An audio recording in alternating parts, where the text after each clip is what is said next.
Rolling for tonight. What's up to everybody that's coming in on YouTube?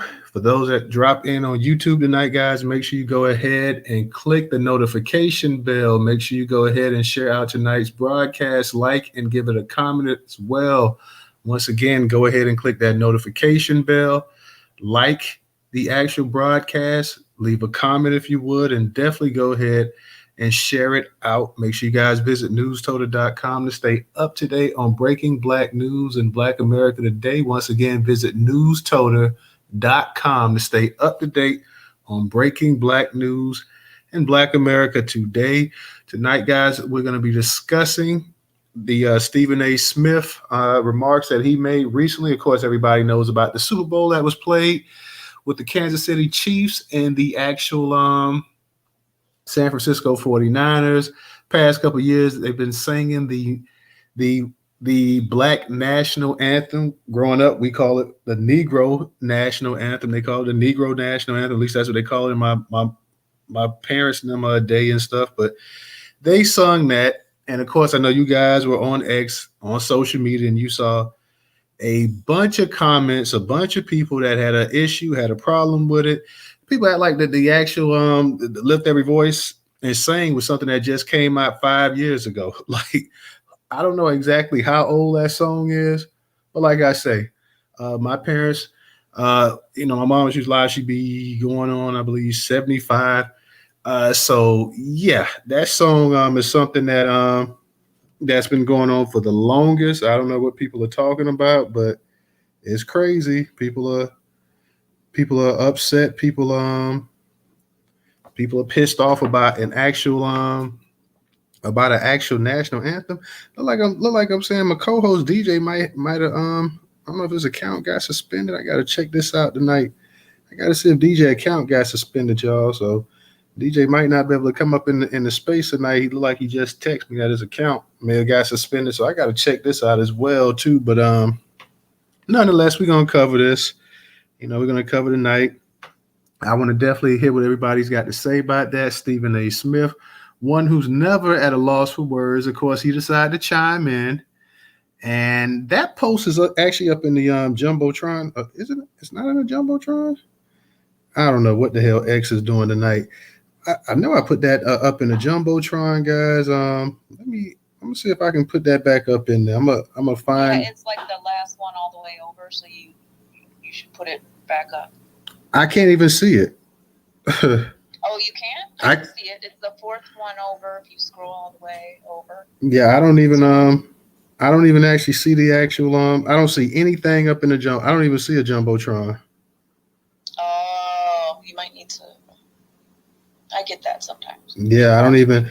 Hold on one second, guys. I'm gonna real quick close it in and close it out and see what happens. Y'all, it ain't gonna go nowhere. Y'all stay right here. I'll be right back. Let me see what's up. Let me see what's up, because I don't know what's going on. What X tonight?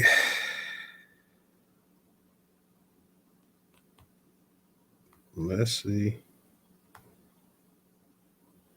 Okay, I still don't see it. Okay, now I see it. Now I see it in the actual Jumbotron, because before I couldn't see. Okay. I couldn't see anything. So okay. Like I say, DJ's account might have been. I don't know if his account got suspended or whatever, but I'm gonna see what's up. What's up, Rella? I see my girl Rella's up in here as well too. What's up, Nappy? And yeah, Stephen A. Smith, who's never at a loss for words. Always people, they accuse him of the C word, the cooning, tap dancing, and whatnot. Never at a loss for words. He came and he pretty much covered. He took up for Megyn Kelly. We know Megyn Kelly. She has quite the mouth on her as well too. So like I said, it pissed a number of people off, and that post is up in the Jumbotron. It's also, if you guys are on YouTube, it's also in the description over there as well too. It's also in the description over there as well too. So I was gonna say, Rella, I don't know if you busy tonight. I may see if I can get you the co-host. I know you be working or whatever. I'm gonna send you a co-host invite, because like I say, I'm not sure if DJ account may have got temporarily hit. If not, but if you get a chance to come up, That'll be cool. If not, I understand as well too. Woke. What's going on? I'm gonna go ahead and let you get it in real quick, and then we'll go ahead and I'll touch up on this brief article talking about Stephen A. Smith. Okay, that's all. That's all. Yeah, that's what I was going to get to because I'm still having an issue when I clicked into it. It won't open, and I haven't done anything different on my phone. I just can't get into. There's no pop-up blocker, so I'm still trying to figure that out, and I wasn't able to read the whole thing. You say now when you're trying to click into where now? You're talking about the actual site itself? No. Like if you post an article, right? I click on the article and I read it, and then you have to hit read more. Oh, you talk about on Newstoter.com. Yeah. It's something because the only thing I could think of is got to be you may have some kind of pop-up blocker because if you disable your pop-up blocker, it's something that when you click on that read more, it's not allowing you to read the entire article. So it's got to be your pop-up blocker is stopping you from actually clicking and reading the entire article. Yeah, I'll figure it out. I didn't change anything and I couldn't read it before. Yeah, if you get a chance, go to I forgot you got to go to your settings and you have to allow pop-ups or whatever, and that's something that's actually stopping you. Depending on the type of phone you have or whatever, the browser, whatever you're on, certain sites are not gonna. Certain sites, I guess, they prohibit you from getting pop-ups and everything else. So that's what it is right there. After the actual space, I can try to see exactly. No, I'm good. I can handle it. I'm just saying, like, you were gonna get to it anyway, so we're gonna go over the article and do your thing. So go ahead. Yes, ma'am. I'm gonna touch up on it as well too. What's up? I see Mel up in the spot as well too. What's going on, Monty? You guys go ahead and share out the space. Let me go ahead and read this real quick from our curation partner, Black Sports Online, blacksportsonline.com. You guys visit blacksportsonline.com if you enjoy sports, entertainment, and celebrity news as well too. Black Sports Online is one of the leading Black websites in terms of celebrity news, sports, entertainment. So definitely check out Black Sports Online.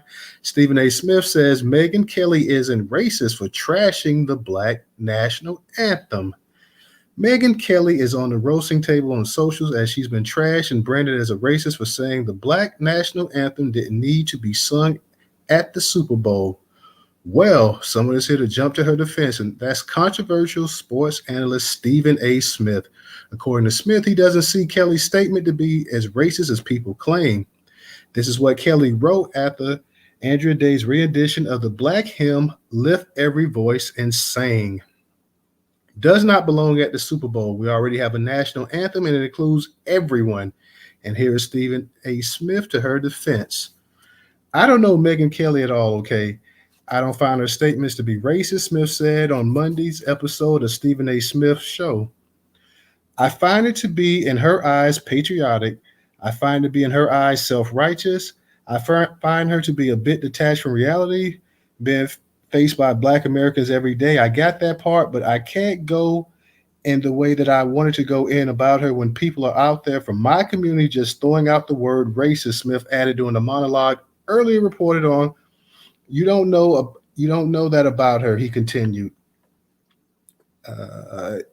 I'm so sick and tired of folks out there, particularly in the Black community, being so quick to throw out the word racism. When you throw out the word racism, do me a favor, have more evidence before you do it so it can't be dismissed via plausible deniability or something else. Still, Megyn Kelly, if you're watching, you're listening, I don't like what you said at all. I think it comes across as highly insensitive, Smith said, adding that he had profound respect for the former Fox host. Fans also had this to say about Megyn Kelly's tweet. One fan said the hymn was created to cause division. 100% people are trying to bring segregation back.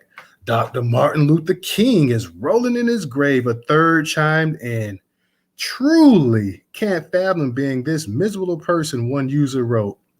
Another one says, we only have one country, therefore we only have one national anthem. The creation of the so-called Black national anthem is an attempt to divide this country further. Sad how you all fall in line and do what you're told. Maximus Fed up with us says, She's live tweeting observations about a game she supposedly hates everything about. Another said it's Megyn Kelly's opinion, yet she's getting branded racist and trash for it. That's not fair. And I think Stephen A. Smith jumping to her defense is in the right direction. So you heard a number of people saying, "Hey, you know what?" Of course, most of them found that what she said, what Megyn Kelly said, was right. They felt like, hey, she had the right to say this. She said that it wasn't a good thing. I see my girl Rella's up here as well too. Of course, like I say, Stephen A. Smith is never shy about jumping into things and stuff like that as well too. He went ahead and he voiced it. Is there that much of a difference really between Stephen A. Smith and Jason Whitlock when you think about it? I don't really see that there's that much of a difference between these two individuals, to be perfectly honest. Stephen A. Smith never fails to disappoint. You knew he was going to go ahead, he was going to chime in. People, like I said before, people act like the lift every voice and sing is something that would just came out 2 years ago. This is a historical hymn. This is a historical song. It's not something that just popped up out of the woodwork. It's something that's been around for ages. And now people are pissed off. They're really pissed off that they're saying it at the Super Bowl. Now, I'm going to be honest with my feelings about the Super Bowl as well, too. I feel that this is a way of trying to placate the black people, because the NFL, for all this talk about diversity and this and that or whatever, you got to have a damn rule just to interview a black coach. So all of this about putting lift every voice to sing and putting in a national anthem is just a way to draw more attention in. So if you were really that serious about black people and this and that or whatever, because this is the same league here that blackballed Colin Kaepernick. This is the same league that was telling players you better not take a knee and protest anything like that. So the whole fact of the matter that now you're playing and I'm gonna call it what it was, a Negro national anthem, because that's what it was. It's the black national anthem now, but it used to be the Negro national anthem. The fact that you're playing this is just placating. You don't really care about black people, but you're just trying to show that, hey, we are this verse, this and that or whatever. You have never had not one black owner in the NFL. Like I said, it took a rule that the Pittsburgh Steelers owner Rooney had called a Rooney rule for you to even interview a minority coach, quote unquote black coach, but minority coach. So you had to have an actual rule put in place for you to actually give a minority coach, at that time black coach, but now it's minority coach, an interview just in terms of the actual hiring process, even though 9 out of 10 you know who you're going to hire, and you've had teams circumvent even that rule as well too. So the whole fact of the matter, and like I say, Megyn Kelly, to me, she is a Karen. Let's get that point straight. I don't have an issue with the NFL playing the actual lift every voice and sing, but I think, like I say, it's just for theatrics. They don't really care about it because, like I say, when there's been time, social issues and stuff popped up in the NFL. The NFL has always lagged behind. They've definitely lagged behind the NBA in terms of social justice. And to me, this is just a way. And then I saw a bunch of people sitting up here, and there was one black dude talking about, well, where's a Latino national anthem? Where's the Asian national anthem? At the time of the matter, my friend, when they came up with this, the percentage of Latinos and Asians in this country was so minute. And let's be for real, Latinos and Asians have not gotten killed and murdered. They're not built the United States up. They have not created kind of cachet in this country that black people have. So if any group should have their own national anthem, it should be black people. And I know they may piss some people off as well too, but oh well. Everybody's work in this nation is not the same. So don't sit up here and talk about where's this and that. And it never fails. You would have a Negro sitting up here saying that as well, too. Talk about, here come, where's this and where and that, whatever. So Stephen A. Smith, he did not disappoint me, because Stephen A. Smith is the same dude years ago that said this, that, hey, the first thing I do when I wake up in the money is I figure out how can I make my bosses more money. He said, the first thing I do when I wake up in the morning, I figure is how can I make my bosses more money? And how can I get some of that money? So, but Stephen A. Smith to say that is really a surprise to absolutely no one. Woke AF, go ahead. You got to unmute your mic. I see Cognitive up in here as well, too. Shout out to Cognitive. What's up, Cognitive? I was just going to say, in terms of the anthem, was there a push from, was it where did it come from? Because I doubt, a big boss just said, let's do this. Let's start playing this. Was it some players that actually wanted it played. You know what I'm saying? That's different to me than them trying to just placate people. If there was a natural, organic push to have it, so there's also that end. That's all. I'm gonna be honest, Woke. I don't know where it came from. I don't know. I believe it was just the NFL mindset because I don't think the NFL union or the players anything. So you know what? We would like the lift every voice and sing to be played at the Super Bowl. I don't see them just playing it randomly either. Well, you gotta think too. The NFL, like now, let's not forget the NFL is a marketing genius. The NFL knows how to market and put itself in a particular light as well too. So I don't particularly think that the actual players came up with that. I could be surprised. I could be wrong, but I don't recall. I remember them a couple years ago saying that they were going to start playing "Lift Every Voice" and sing at the Super Bowl. Not even myself, somebody who grew up. I remember being in the 5th grade, singing it at school, learning the song and everything else as well too.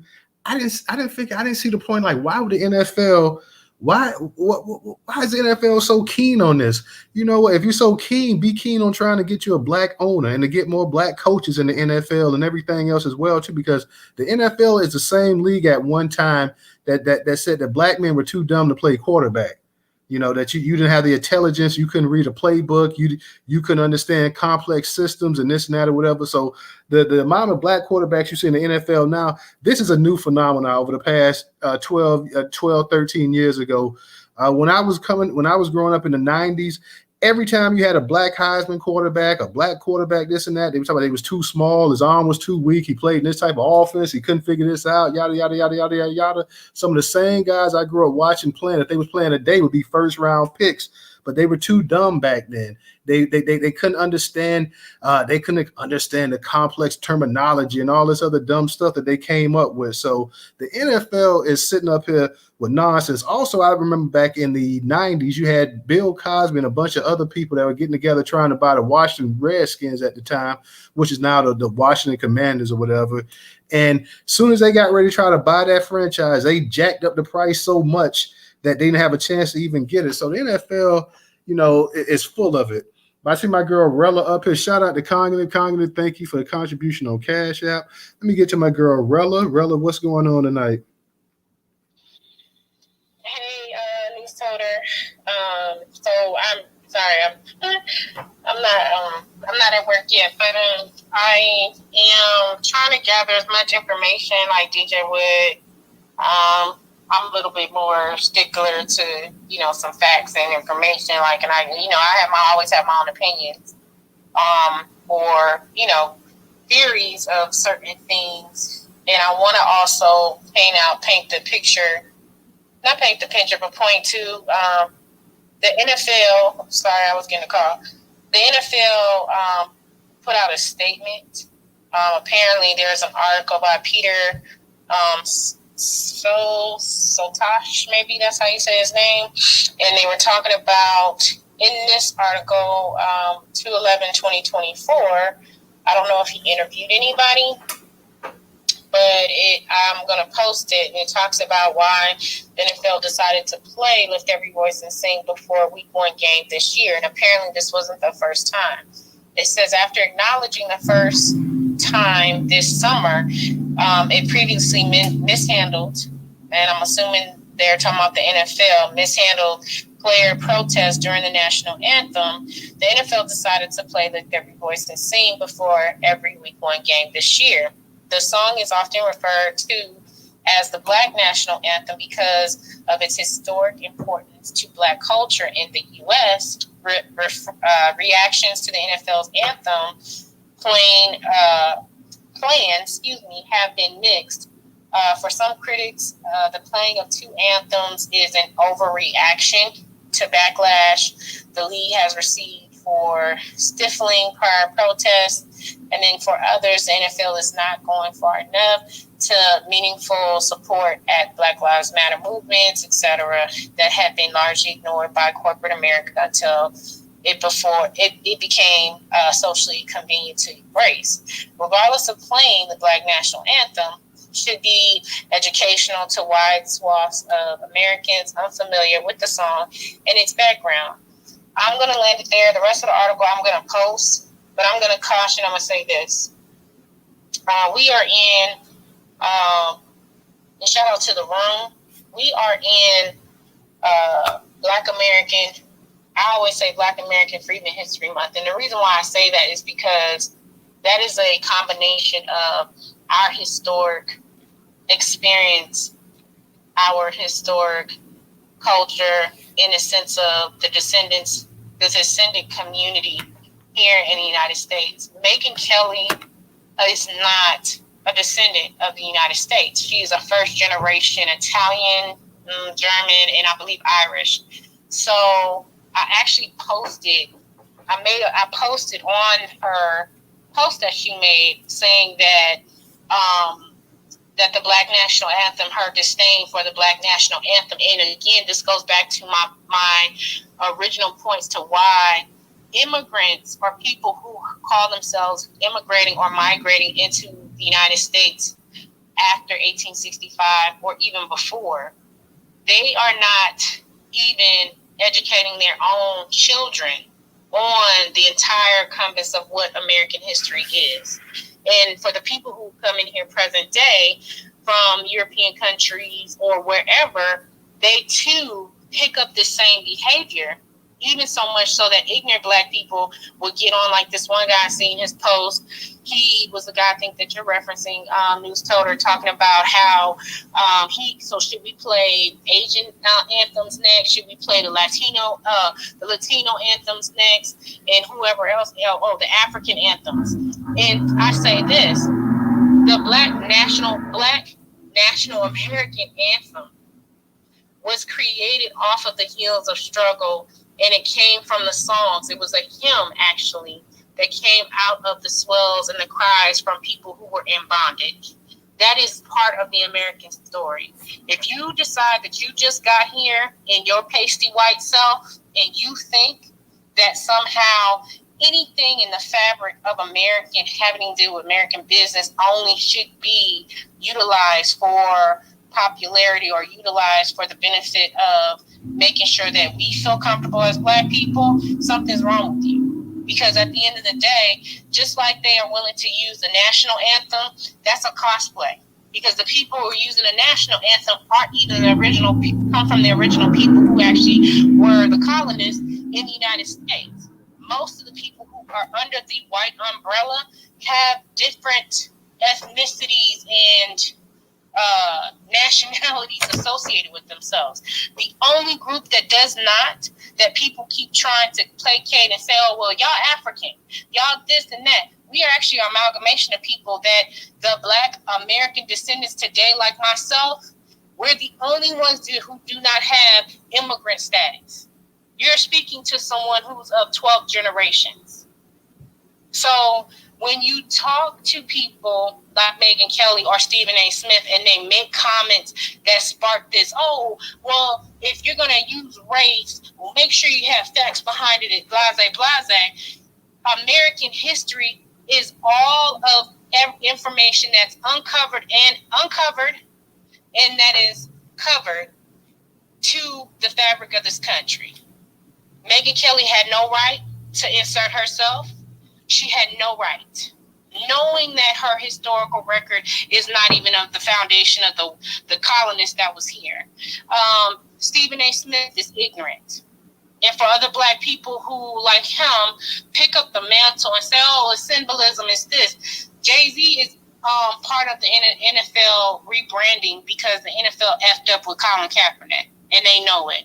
Their most successful and spenders in the NFL were actually Black people who actually have a pride and a luxury to utilize sports as one of the gateways for financial, economic, and social daily uses. We should not be demonized for that. I do believe we need to utilize the big three, though, and move away from the NFL and the NBA, but that's just me. So at the end of the day, I'll have more to say, but I'll land because there's so much information. I'm going to put it in the Jumbotron, and I would implore everybody to just take a look at it, have an open mind when you're starting to read information, even if you are not from the descendant community, that it is important that you understand who are the American descendants in this country, and what are our actual contributions, and why is it so important that erasure must end. That's important. And I see my girl, the only male Cruz, uncomfortably. It's good to see you. And hello, Woke AF. And shout out to the room again. Thank you, Rel. Appreciate it. What's up, Mel? How you doing tonight? Hey, shout out to all the beautiful people in the room. Shout out to the beautiful Rella. Yeah, so this is a tough one. You know, here's what I think. I was looking up some information as well. So this looks to be a habit that they have been doing in just regular football games, playing the national anthem and then playing the Lift Every Voice and Sing. And I guess based on what I read, because I was reading quickly, it looks like the Black National Anthem is something they've been doing, over the past few years. And so my thing with this is, I saw a post somewhere that I guess the people are trying to get rowdy about in the end zone. It said something about end racism. So I think what we're dealing with are, I don't know if it's the X generation, the younger folks are trying to address this racism piece. But you got, the old heads who don't want to let go of racism. They just don't want to. And so where we might be dropping the ball is the fact that we haven't jumped in such a way to make it okay for the NFL to play Lift Every Voice and Sing, to have that hashtag, in the end zone, in racism. And a lot of that has to do with Jay-Z. I feel like Jay-Z's efforts are more performative than they are sincerity of heart. So I think in some way, if there's a strategy that can be designed to encourage the voice of younger people to keep pressing for the end of racism and speak out against Megyn Kelly and Stephen A. Smith, we might can get a couple yards in. We might can get to the other side if we keep the pressure on their neck. So, but I do think that the other item I read said that this anthem the Black Anthem actually came from a poem from the I guess that gentleman used to be a part or was one of the founding members of the NAACP. This is where we also need to be on they ass, because here we have this anthem recognized as such, and you guys are a legacy organization, but I'm watching the things, but I'm not seeing the NAACP step up and, say, no, this deserves to be in here. So we need to be on they ass as well. And I'm laying right there. All right. Thank you, Mel. Let me read a couple comments real quick. I'm going to get back to you, Woke. Let me read a couple comments over here on YouTube as well. D says, Super Coon Stephen A. strikes again. They're all still going to break him. D also says, Black people need to self-segregate. Integration was a scam to destroy the would-be competition, us. Also says, Megyn Kelly is a known white supremacist with a track record that is easy to find. Says Lift Every Voice and Sing has been around since the year 1900. That is before most of the white people complaining even got to America. The NFL is not the problem. D says Black people not having our own NFL is a problem. It's 2024. D says Stephen A. comes from Tethers. D also says it's called tokenism. D, as you can see, is leaving quite a bit of comments over here on YouTube. D says, who cares what white people say? They say the same thing generation after generation. They're never going to change. Be Nice says, we're all Americans. Why should all and every standard be set by white people? Black people are Americans as well. Stephen A. is a lapdog pet for white folks. Be the change you wish to see, says militant integrationist. D says, in anything we build, they're going to try to destroy it. We got to know this going, it's life or death. D says meaningless tokenism. The Democrats have been doing it for 60 years.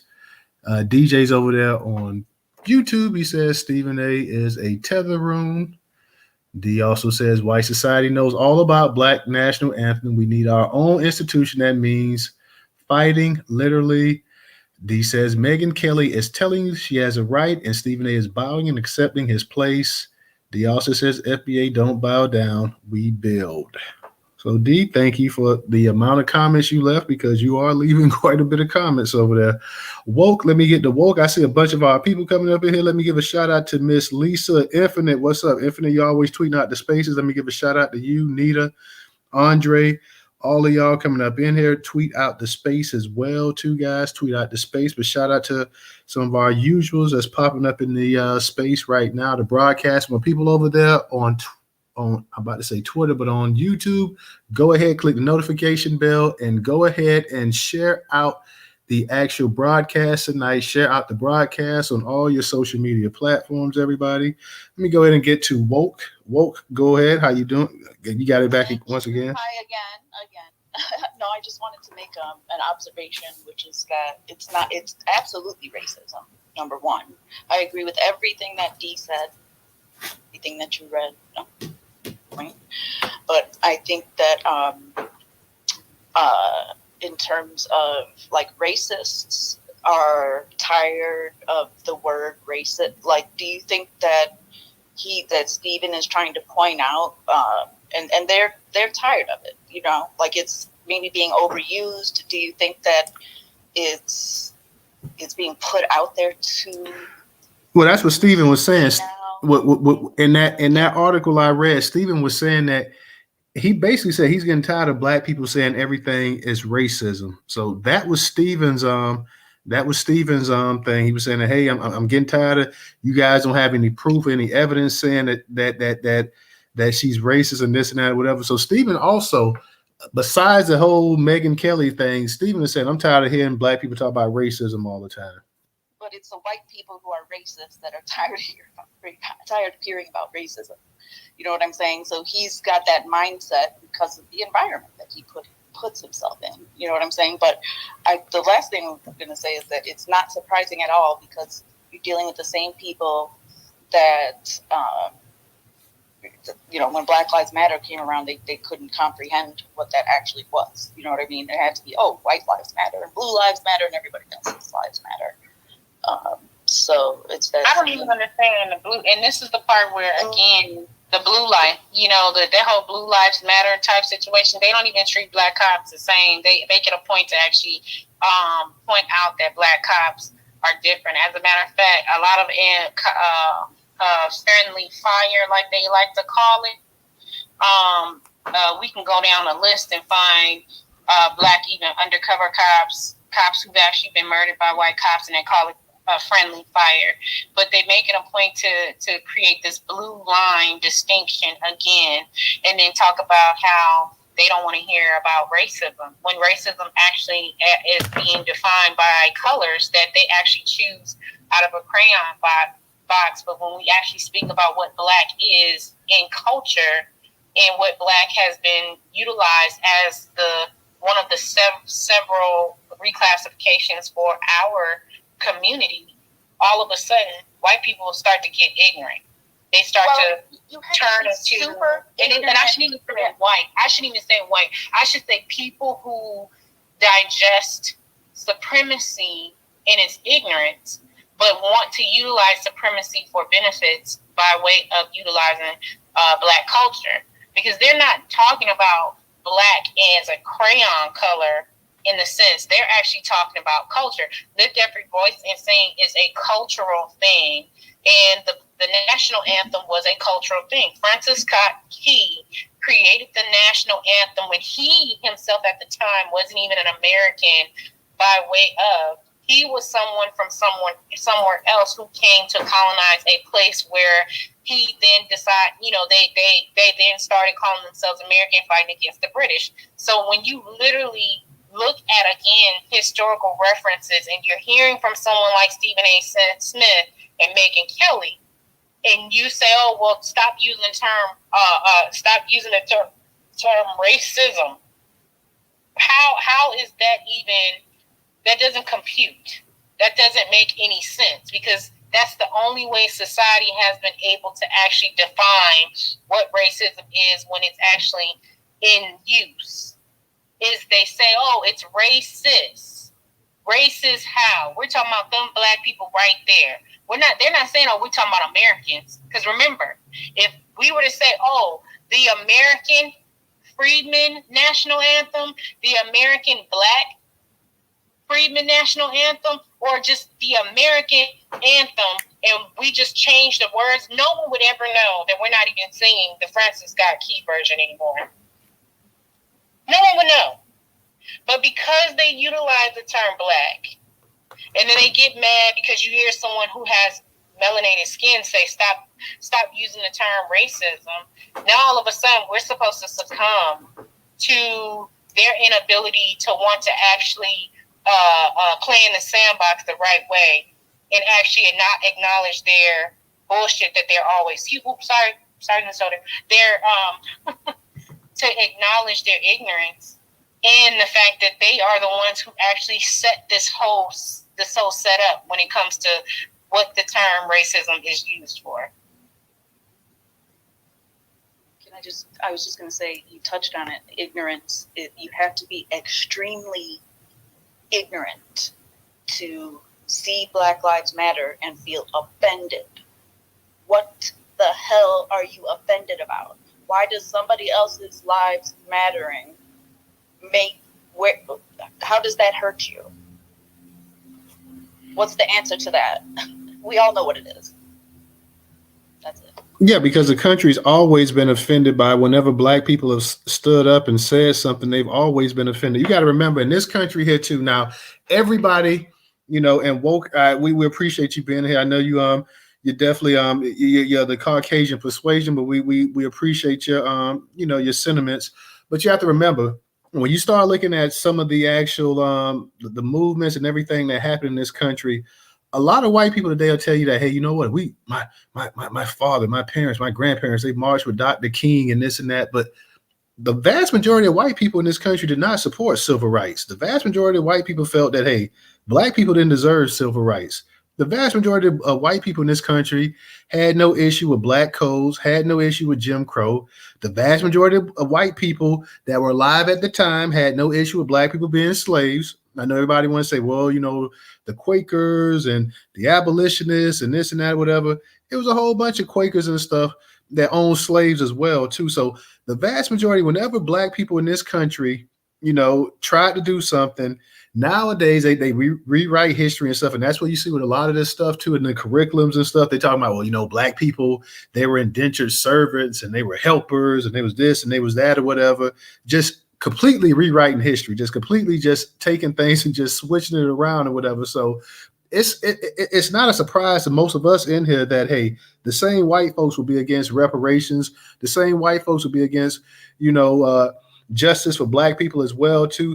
No matter what happens, whatever it's with a police officer and it's with a Black person, that Black person, if that Black person gets shot or harmed or killed, that Black person did something to deserve it. That Black person, they didn't listen to the law.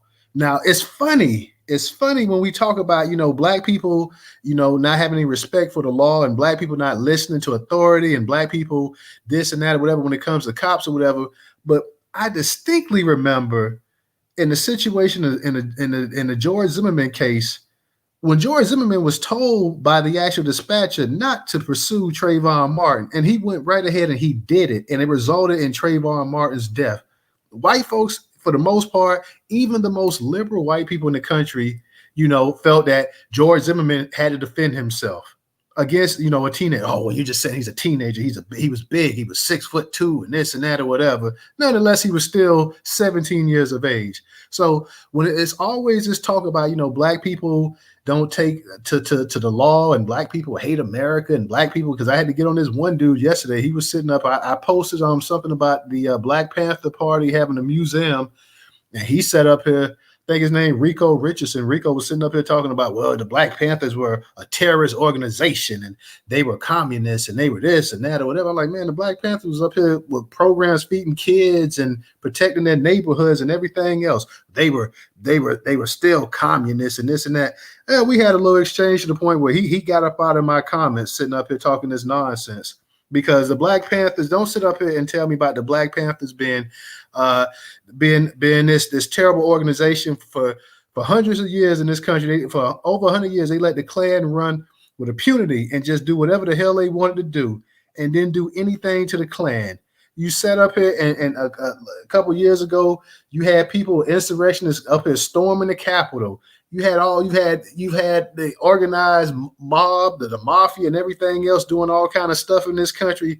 Don't sit up here. J. Edgar Hoover, and not only J. Edgar Hoover and the FBI, but the government itself did not want to see a Black power structure come about that was actually going to bring change in the Black community for the positive. They started framing people, assassinating people, doping up the community and everything else, and attacked the Black Panthers. They were afraid of what the Black Panthers could do. So sitting up here talking about they were terrorists or this and that or whatever, this guy trying to tell me, well, the Black Panthers was racist.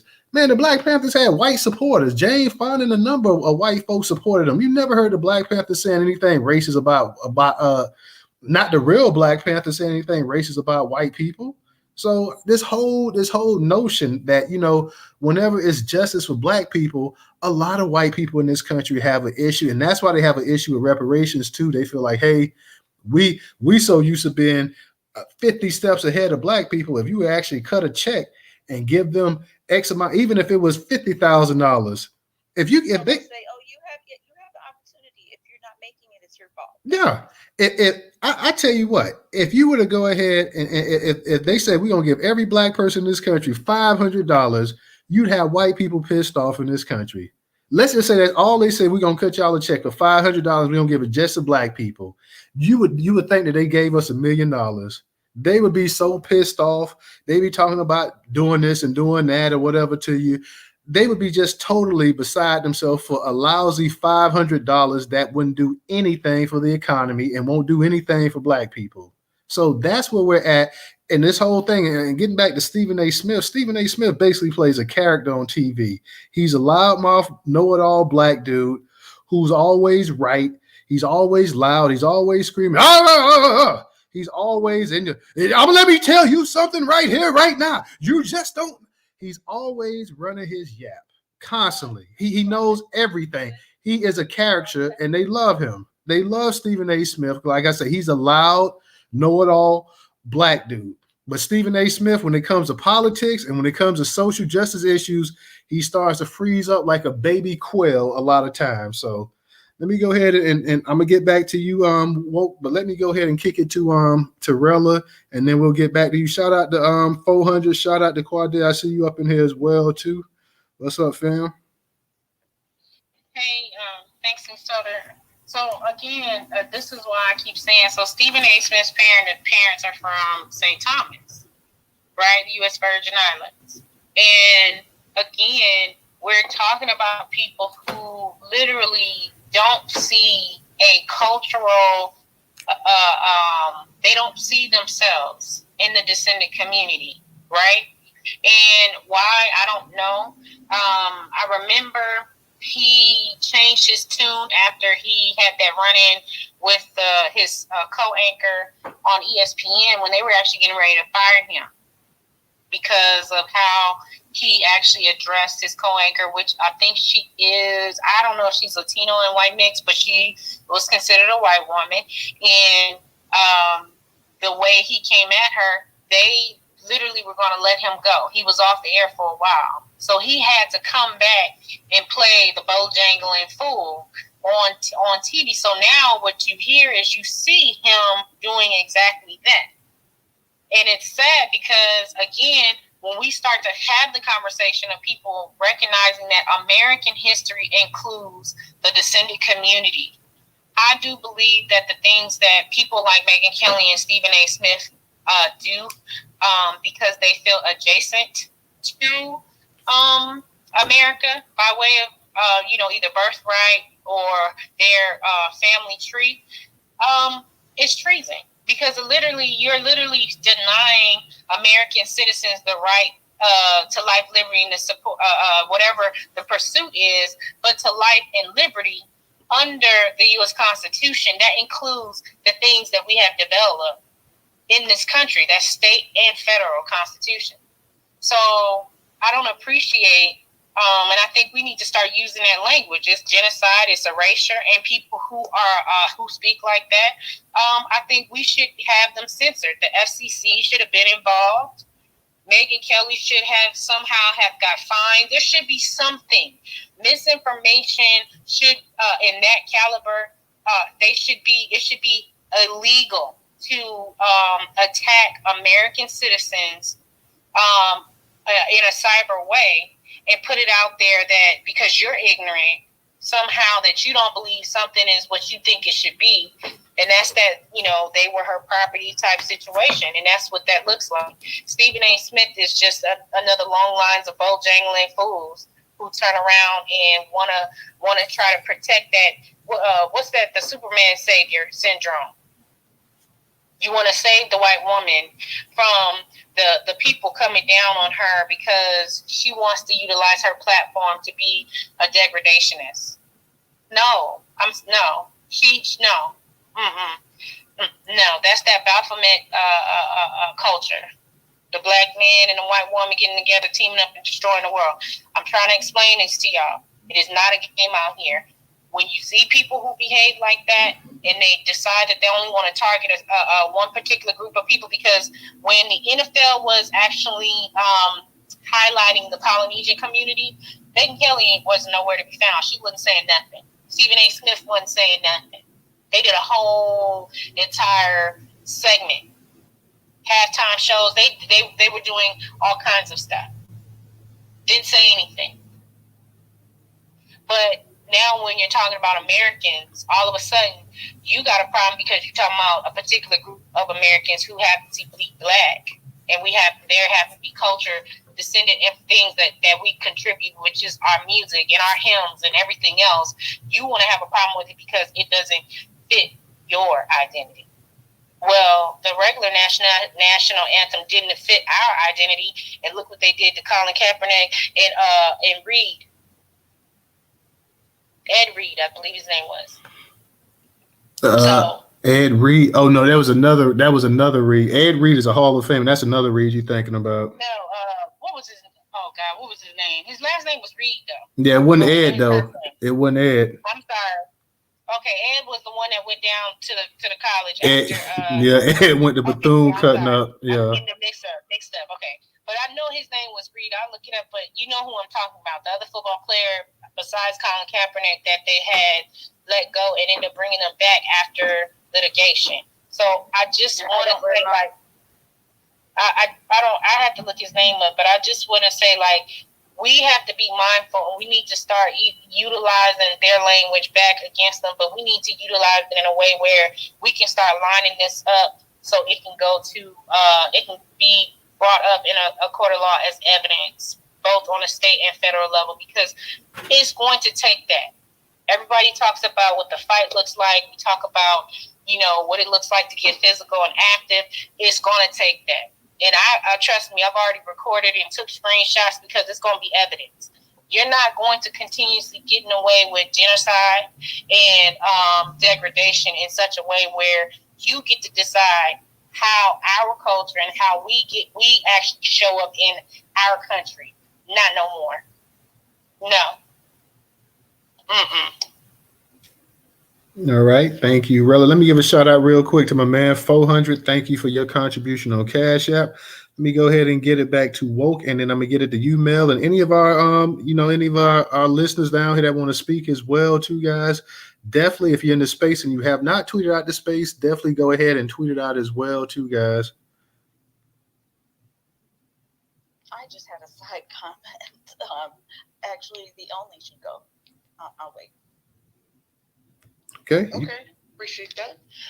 So yeah, I wanted to say when you guys were talking about the I forgot what it was. Forgot what it was. But I wanted to mention that, like, they got a guy in a political candidate running And one of his taglines is, I back the blue no matter what. I'm going to always back the blue. And that is a candidate that where we need to descend upon any public appearance that he's doing, and ask him straight up. Okay, so what about the misconduct and the misbehavior of the blue? You still back that? Because that's the only. We're starting to see where white people are being, mistreated, but it's still us. It's still us that's getting, the brunt end of the deal. So if a political candidate is talking about, oh yeah, the blue, they're always right, then bro, you're not about to get our vote. You're not about to get our vote anyway. But since you ain't getting it, we might as well put you in the hot seat and make you address where's the line. So say it out loud that you don't care if there's police brutality against Black Americans. Go ahead and let's get that on tape, since that's what we're doing. And the other thing I was going to say about Stephen A. Smith, Stephen A. and Club Shay Shay. Remember when Kyrie was going through his situation, they had no words. They didn't stand for him. But as soon as that was over, and I can't remember what public issue occurred where both of them tried to come out later and act like they was really down for Black people. We need to be. We was on their neck during that time, and we should be on Stephen's neck now, as well as Shay Shay. Just because you had Cat Williams on there, I don't even think he expected that much success from having Cat Williams on his show, and I guess he's trying to duplicate it because almost every guest he's had now is just comedian. But it's all it's patronizing Black Americans. You really you don't care nothing about Black people, Shay Shay and Stephen A. So we still need to stay on their neck. I land. Thank you, Mel. Go ahead, Woke. You got it. Thanks. No, I was just earlier pointing out the bright side to this is that we're here having this conversation. So at least his dumb shit, brought people together to talk about it. There's definitely a lot of racist shit going on this. I try not to curse, sweetie. Oh, sorry. Stuff on this app. I apologize. I'm trying. You should find me every time I curse. You can always hit the Cash App, $ Newstoter.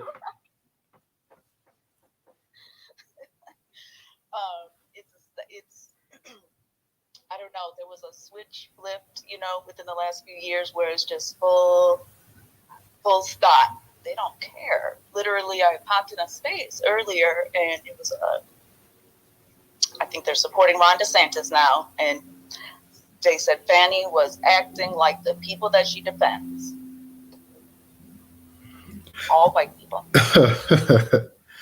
Let me say real quick too. One thing, this whole Super Bowl, there was from the Lift Every Voice and Sing to the halftime show, because you had a number of people saying, "Oh, well, Usher put me to sleep. Usher sucked up there."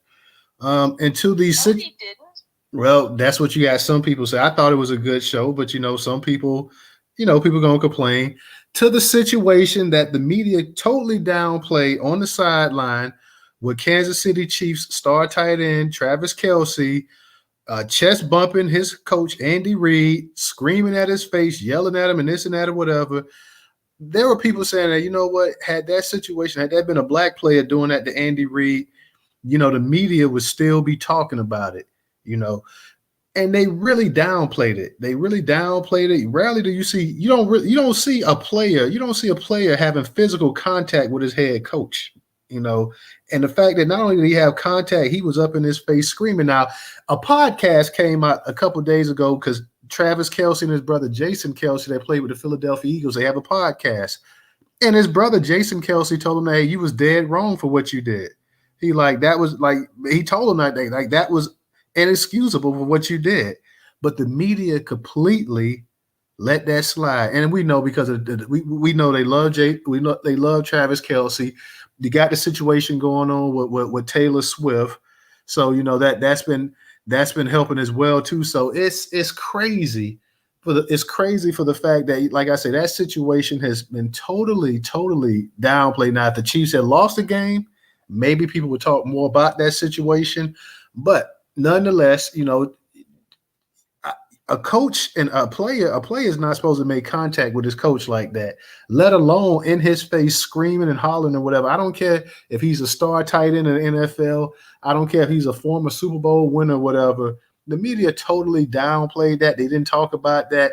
They didn't want to say anything about that whatsoever. So yeah, it was I just found that to be, just the whole tone of that Super Bowl that night just seemed to be a little bit off with some of the things that was happening, because I was watching the game. I'm like, what the hell is he doing? Like, why is he going off on Andy Reid like that? And then afterwards, he's like, oh, well, I'm a hard-working player and this and that. I get emotional and this and that. And Andy Reid downplaying it too, like, oh, well, yeah, I know how Trav is and this and that. And so I was just like, wow, had that been another player, another color, the media, ESPN, CBS, they be showing it clip after clip after clip after clip after clip.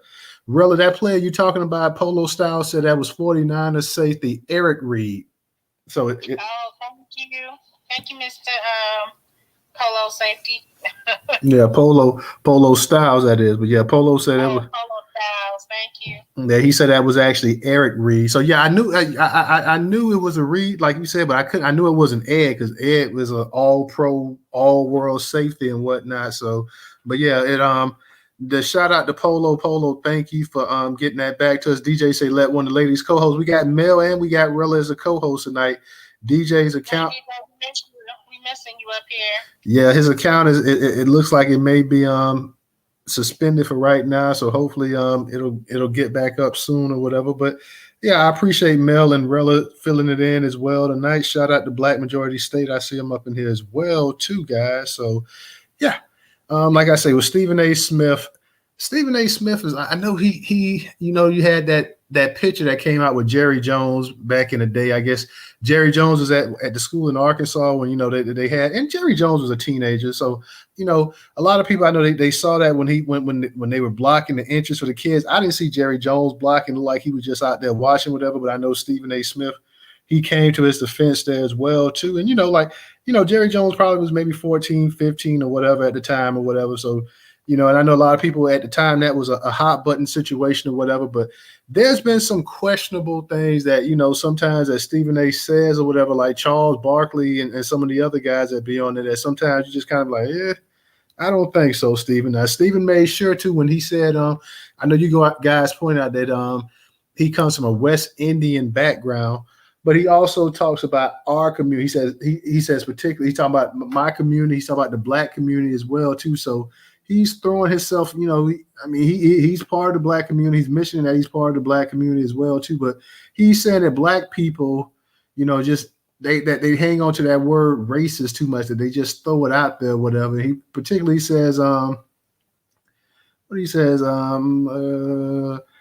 wanted to go in about her when people are out there from my community just throwing out the word racist.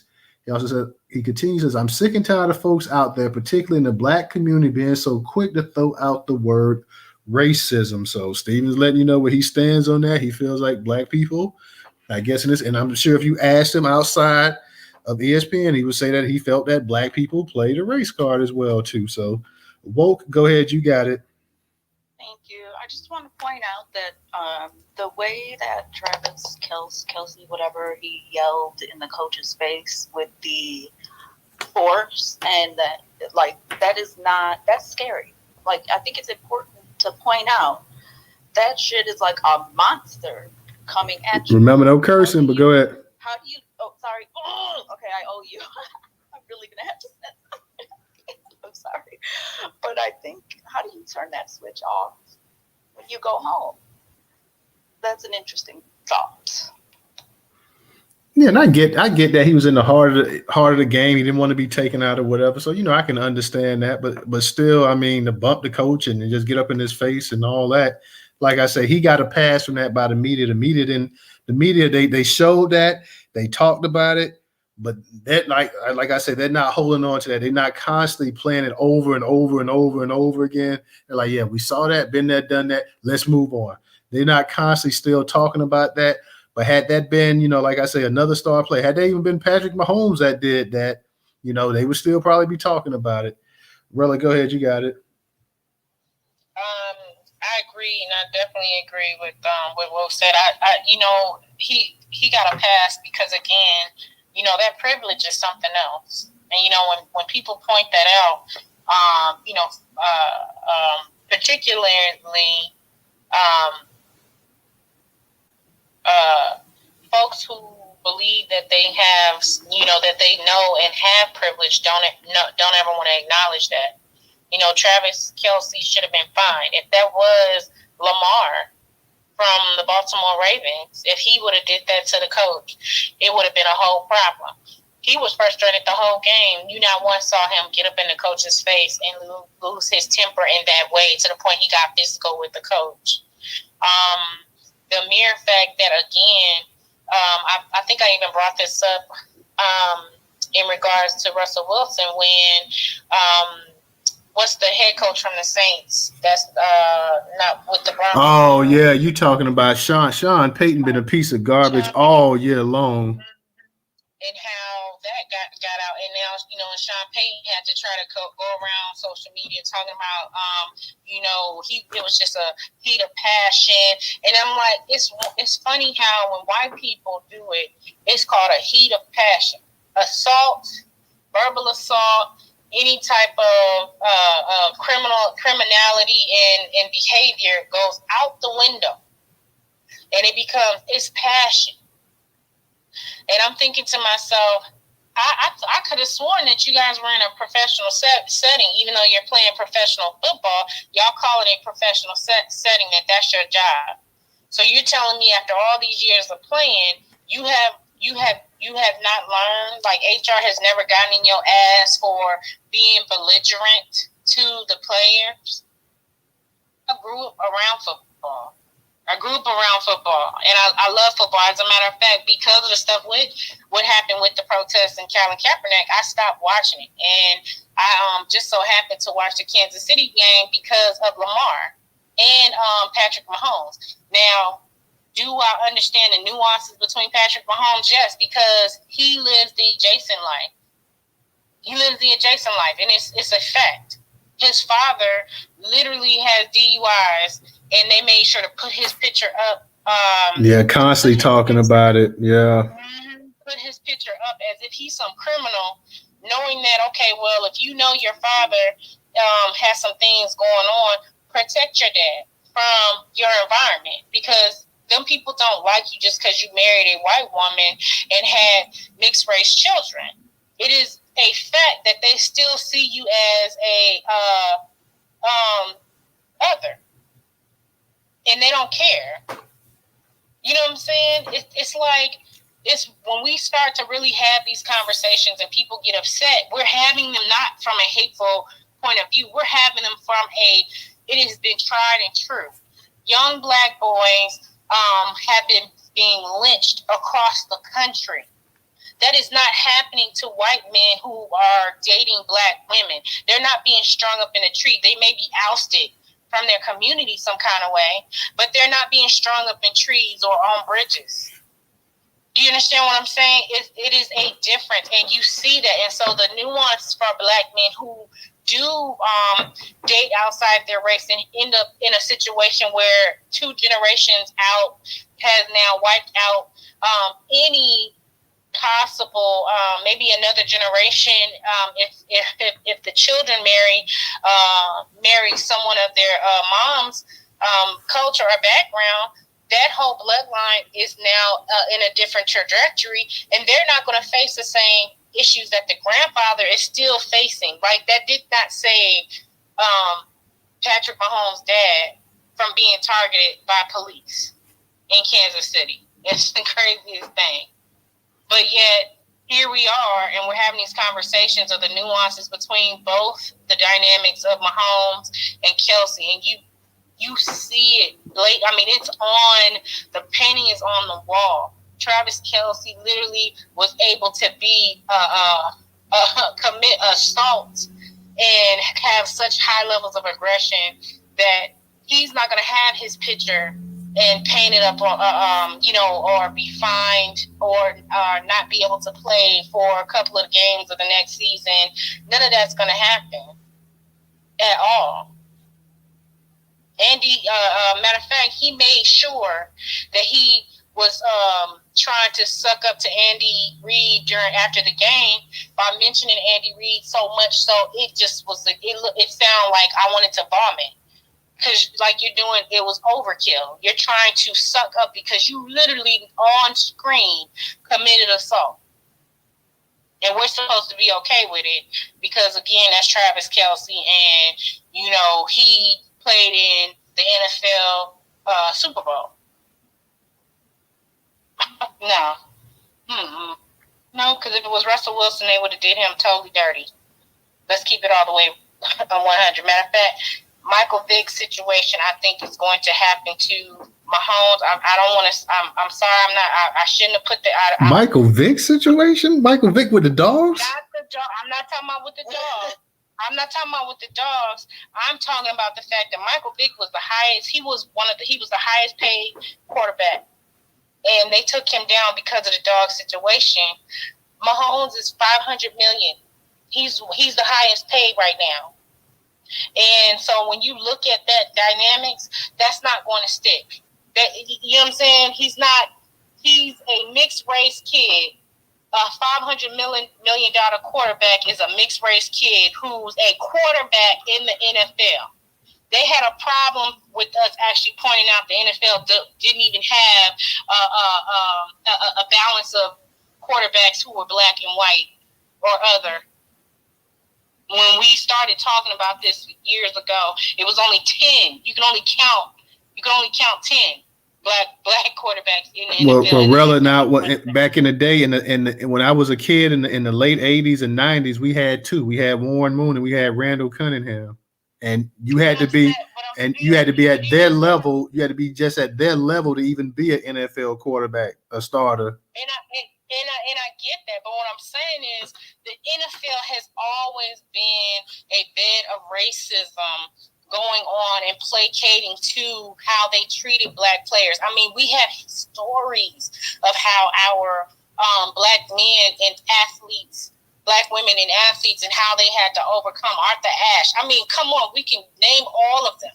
And yet in the NFL, the stories that you read about and you hear about and how even on the high school and college level and how they're treated, how the black coaches are treated.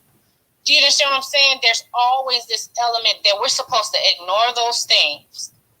But while they actually placate and prop up the degeneracy of white players in their community and covered up like Jerry Jones and the whole racist things. Oh, I was just curious. I was a curious kid.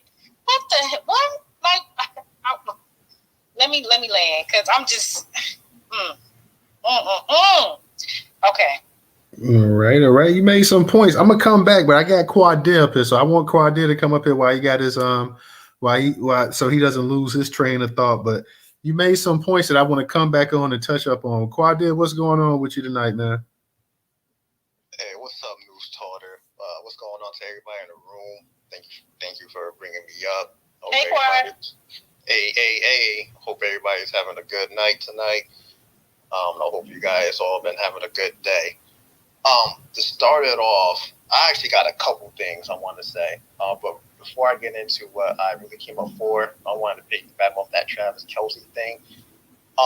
Do anybody have the suspicion that they will use him to interject him into our culture? So you know how our culture is under attack. They're saying that other groups were involved in the things that we created, like hip hop and some of our inventions. I don't know why. I just see them using him. Like, for example, like that ball head, that ball fade. The fade, yeah. We posted that the other day. Yeah, they were talking about they call a fade now to the Kelce and whatnot. Yeah. Yeah, I mean, we've been doing that forever. But I digress. So to get into the topic, Stephen A. Smith defends Megyn Kelly over the Black National Anthem. We already know Stephen A. is a coon, but the Lift Every Voice and Sing, the Sing song that was created by us, was created around the late 1800s, early 1900s, right? And it was dubbed the Black National Anthem around 1919. So it was dubbed our national anthem around 1919. we can pretty much assume and suspect that the anthem itself, people were singing it before 1919. Okay, the focus is the time frame that the anthem came around. You know, our grandparents, shoot, hell, even my mom was born before we were considered citizens of the United States. We weren't considered Americans and citizens. So naturally, we came up with our own anthems and our own things that made us feel at home. So what the hell are we supposed to do? Just get rid of it? Because why? I mean, we've had it before. Why are we going to get rid of it now? It makes no sense to me. In all of their arguments, this Megyn Kelly, these crying baby white supremacists online. I mean, we all pretty much know. I'm pretty much confident that we all know that they're arguing in bad faith. We already know that. It's not, the national anthem isn't hurting anybody. It's been here for almost 100 years. Why are you crying about it now? Okay, the next thing. Let's get into this race and racism thing. And I want to use the Dr. Claude Anderson's definition of race and racism. So, and I'm just paraphrasing, so I'm not saying it word for word. You know, I know there's some people who are real stickers for it word for word. So the disclaimer is I'm paraphrasing. So Dr. Claude Anderson, in his book Paranomics, explains that the term race first appeared during the European colonization of Africa, right? So long story short, race means to compete for minerals and resources. And then later, it was redefined into the biological sense of race. You know, this guy's black, that guy's white, this guy is this guy is that. Once they achieved their goal and colonized in Africa, they redefined the term racism through their actions. This is according to Dr. Claude Anderson. They redefined racism through their action as the maldistribution of wealth, power, and resources. So that's racism. So I say that to say is that no, foundational Black Americans, freedmen, Black Americans, Negroes, we cannot be racist because we cannot maldistribute, keep people away from having wealth, power, and resources. And I'd like to end there. I land my plane there. Dot my yacht. All the words you guys use, all the terms everybody use. There's so many out there now. All right. Appreciate that, Quadir. Thank you for coming up tonight. Guys, for those that can support us on Cash App, $Newstoter, $Newstoter. Newstoter is the largest Black-owned Black American news media curation platform today in America. Once again, $Newstoter. If you do not have Cash App, we have the Venmo and PayPal up in the Jumbotron. Same for my people over there on YouTube. Cash App is on the actual screen, and the PayPal and Venmo is up in the actual description. I want to touch up on something real quick that you said, Rella. We were talking about this. You were talking about the situation with Patrick Mahomes' dad, Super Bowl week. You're right. They kept blasting the DUI.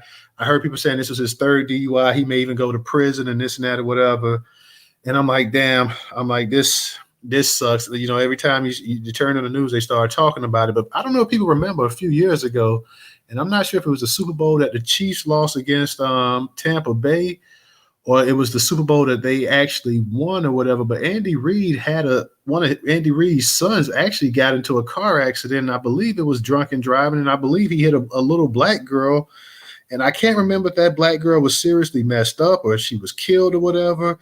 They talked about that for a little while, but you hardly ever hear about that anymore. So Andy Reid actually had a son that actually and if y'all guys, you get a chance, Google that, look at that, because it's been a while, and I can't remember the particulars.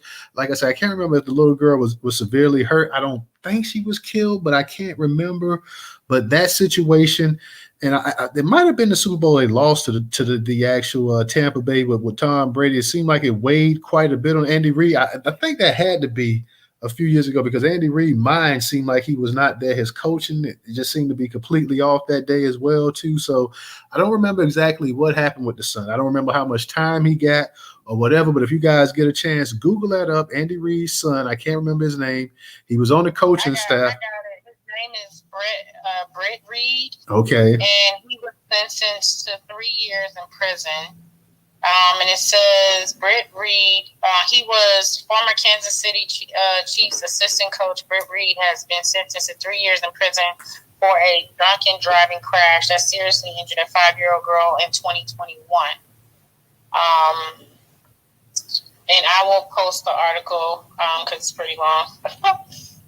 But he only got 3 years. Okay. And I would have to go through it to find out what happened to the little girl. So, yeah, I could not exactly remember that. That's why I was like, when you brought up the situation with, and I'm glad you did, when you talked about the situation with Patrick Mahomes' dad and stuff like that. And then, so Patrick Mahomes' dad, I don't care if this is his third DUI. I'm not saying that he should definitely not be out there drinking and driving. I'm not saying that. I'm not saying that Patrick Mahomes' dad should be out there drinking and driving. But what I am going to say is that if Andy Reid's son could get 3 years for hitting and injuring this child that was 5 years of age, then I don't want to see them talking about him going to prison for no 3 years or no 2 years even. I mean, if you got to take his license, strip his license and everything, if you got to have a breathalyzer to do that, to get in the car, whatever, fine. But if one person can go ahead and they can almost kill a child drinking and driving, then I don't want to hear you talk about the other one with the DUI who has not injured. That's not to say he won't. So, take his license for 5 years or whatever. I know you were saying that I don't really know what Patrick Mahomes could have done for his dad, except maybe have a chauffeur for him. And he has the money. He has the money where he could definitely hire, buy a car. You say, hey, Dad, you're not driving. I'm going to get you this chauffeur. I think so. Yeah. I think a chauffeur would be suffice, especially if your dad has a condition which, because you dealing with, stuff happens with everybody's family. So I'm saying until your dad is you're able to get him into like some sort of substance, counseling or something like that, is protect your family. You have the money to do so, regardless of whatever their conditions are. Maybe you don't have the capacity to, do it on your own, but put some people around him. Your dad drinks after probably occasion, especially like the Super Bowl or something like that, and you winning and he's proud of you or whatever he's going through. Protect him. That's my whole thing. Like, even if I had bad dealings with my parents, right, and I know I had millions of dollars, I'm protecting my family members. One, because I have to protect my legacy, and two, I don't want my family business out in the streets. And three, I don't want to deal with the police. So I would definitely protect my father and get him a driver. It would have to be mandatory. His license, he would not have to have a license. And I would have said, your conditions are, if you want to be adjacent near me in this arena, you have to give up your license, not to the DMV, but to me or some other family member, and you have to have a driver at all times. And I'm going to front the money for it. No, you got to give up the license and you got to give up your keys and everything. Yeah. I don't want a car. I don't want your car at your house. The car that you have, I'll buy you a car and I'll have you your own chauffeur that's on standby 24/7. But yeah, I don't want you driving, period. So I feel you on that part right there. Like I say, my issue, and of course I know how the media is. I know they're gonna blast this, especially with it being Patrick Mahomes, who's now, like it or not, Patrick Mahomes is the face of the NFL. Patrick Mahomes is playing right now to become the greatest quarterback of all time. I mean, he's in that conversation right now.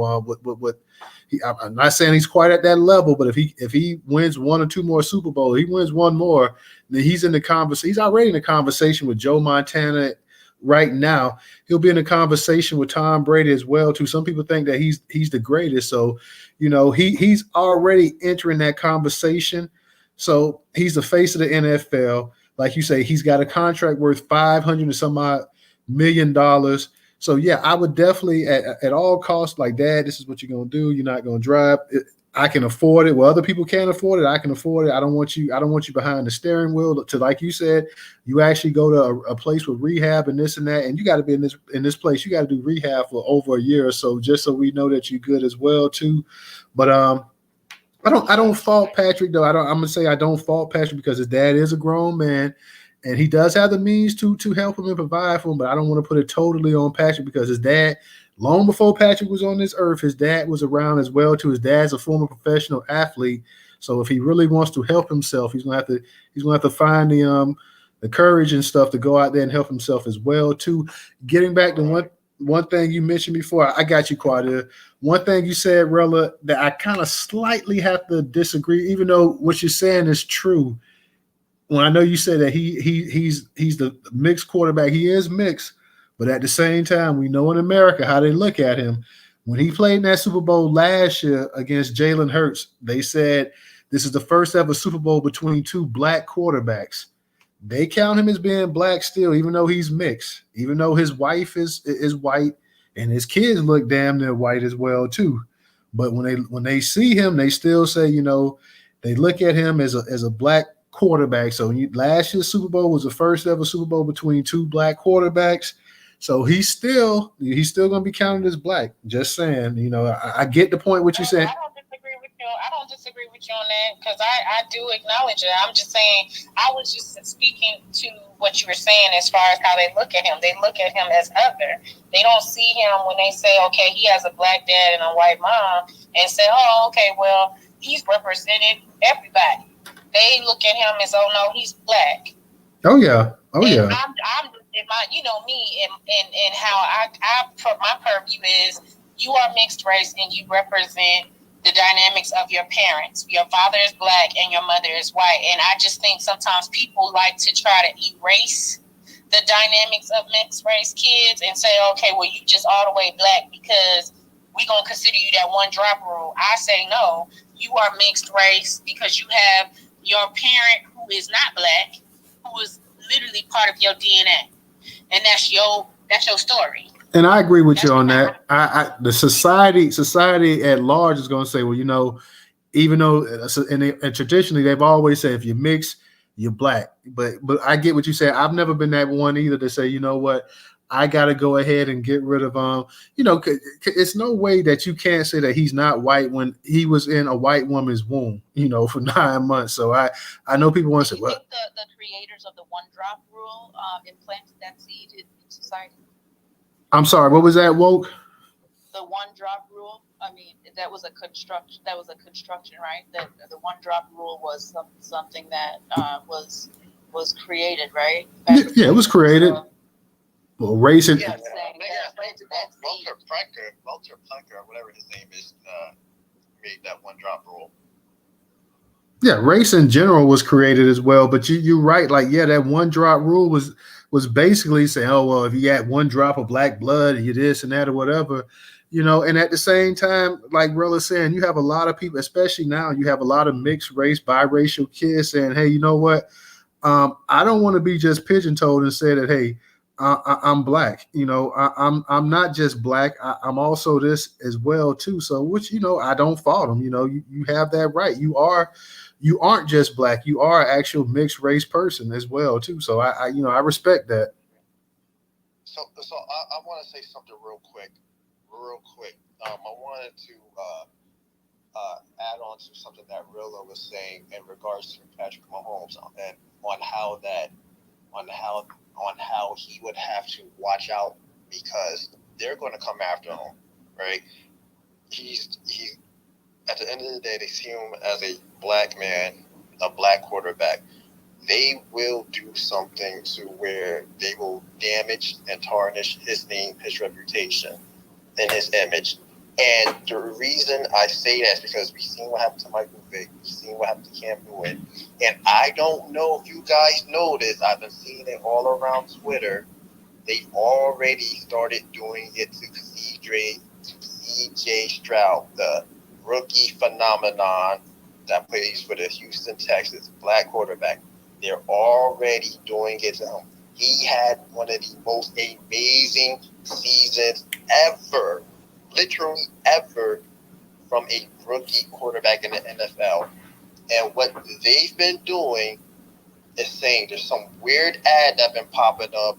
I don't know what to call it. It's just I'm just going to call it an ad because I don't know what else to call it. It's been this weird ad that's been popping up. I've been seeing it for the last couple months saying that, C.J. Stroud overcame the odds of becoming a great rookie quarterback in the NFL, despite his father not being there.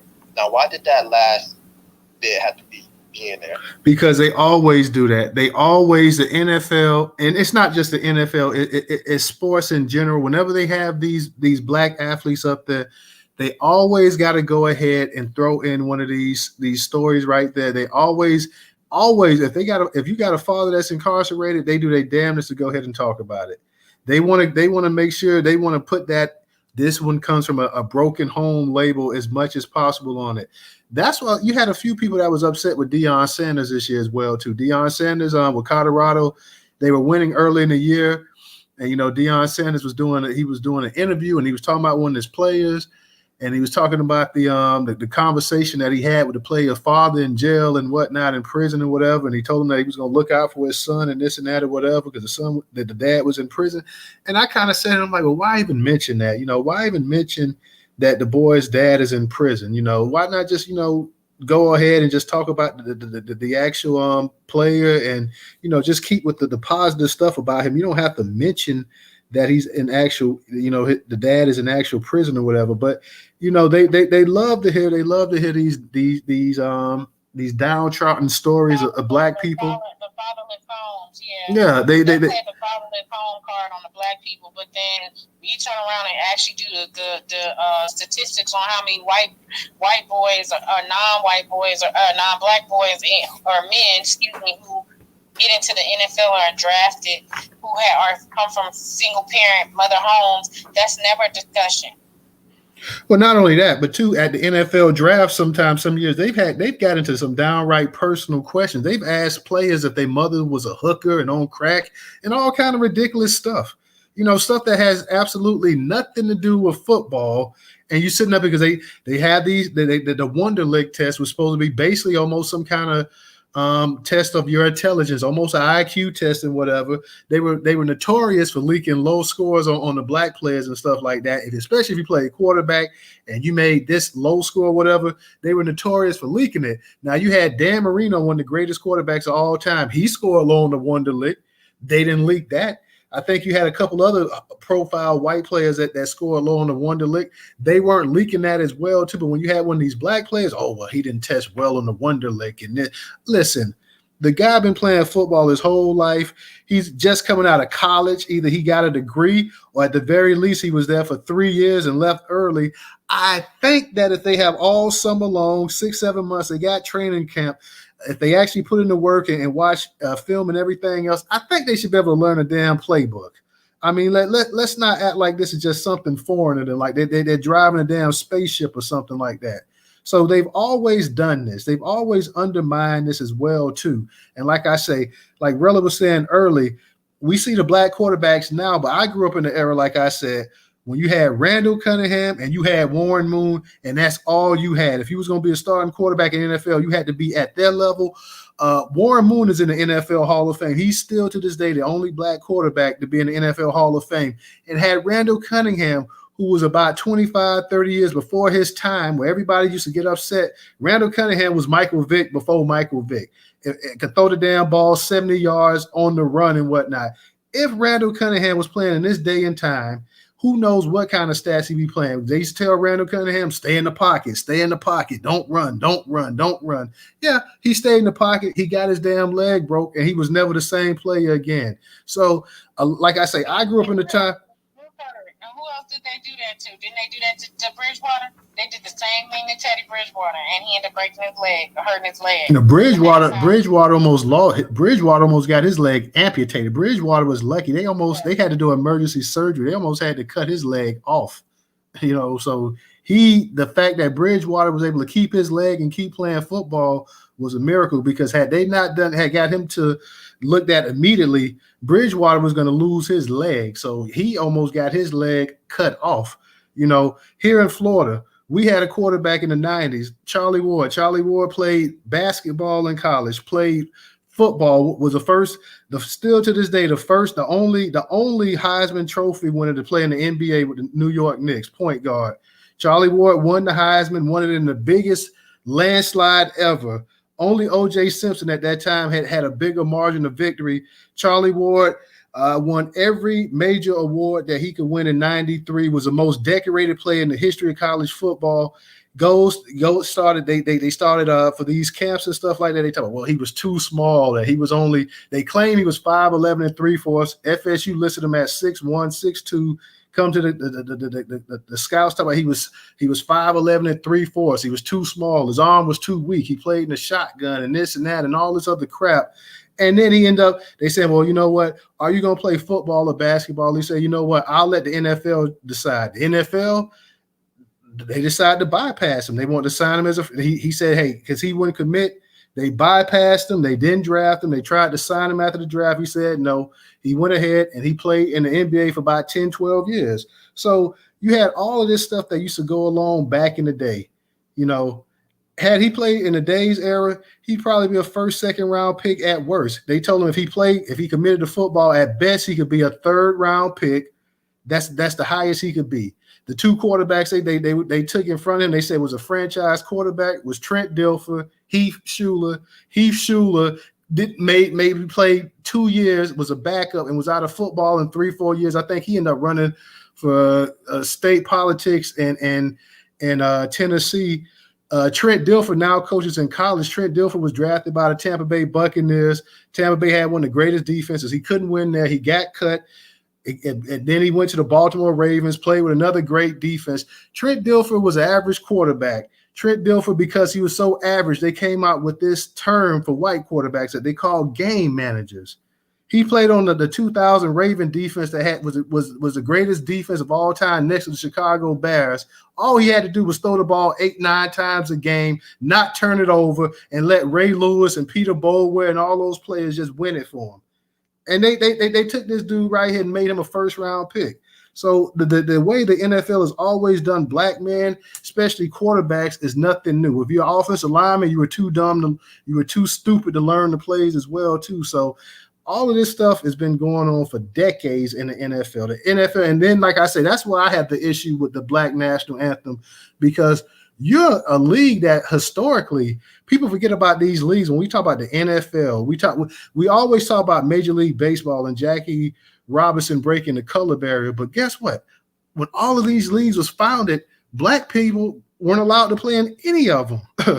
They weren't allowed to play in any of them. They weren't allowed to play in the NBA.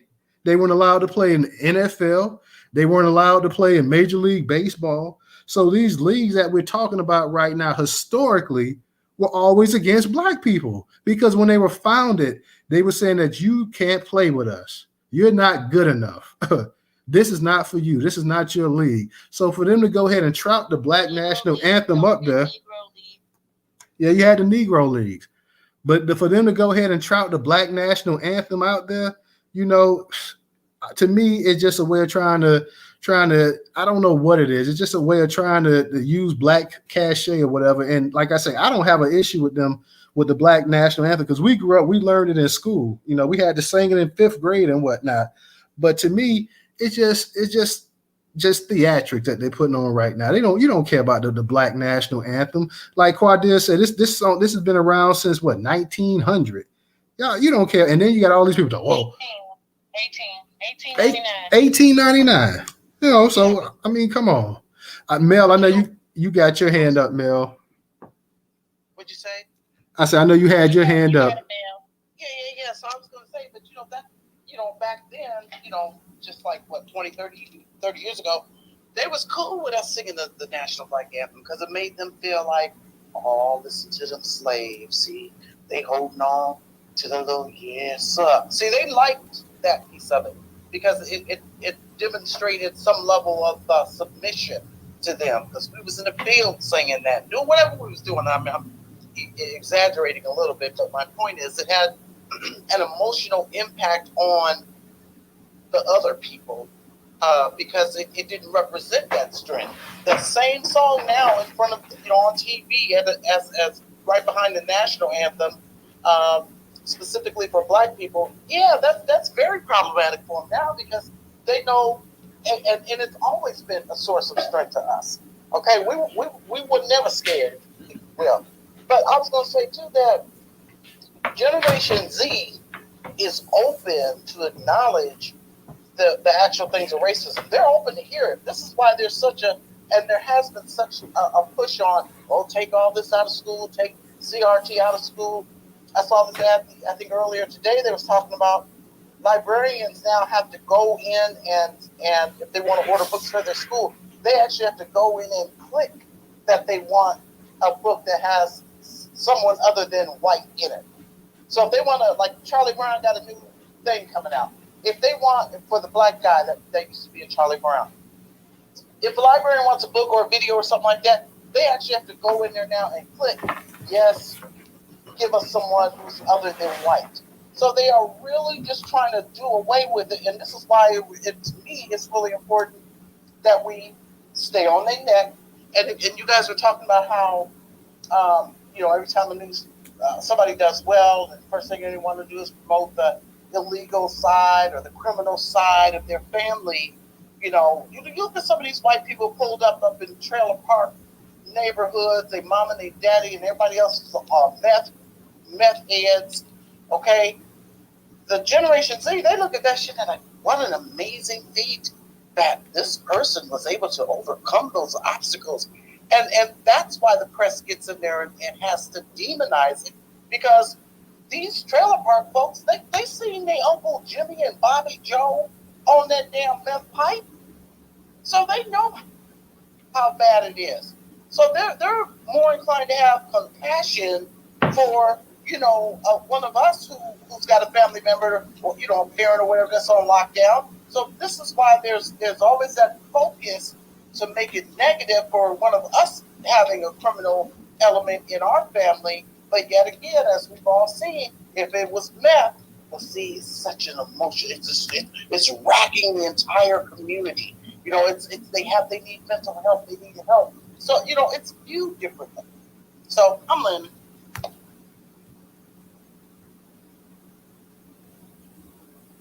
All right, Mel. Woke. Go ahead. Unmute your mic. I see Rerod and Stephanie up in here as well too. What's up? I'm just going to whittle it down, so not to backtrack. I put something that you probably will be very interested in seeing in the purple pill that has a lot to do with what we're talking about, and it's obvious. It's very obvious. All right. Appreciate that, Woke. I'm going to have to take a look at that and see exactly what that is. But yeah, I highly recommend looking at it as soon as possible. Okay. Newstoter. Uh-huh. I want to read what happened to the young girl, the 5-year-old. Brett Reed, or Brett, maybe it's Brett Reed. So he was supposed to be sentenced to 7 years, but they only gave him 3, right? He was 37 years old when this happened.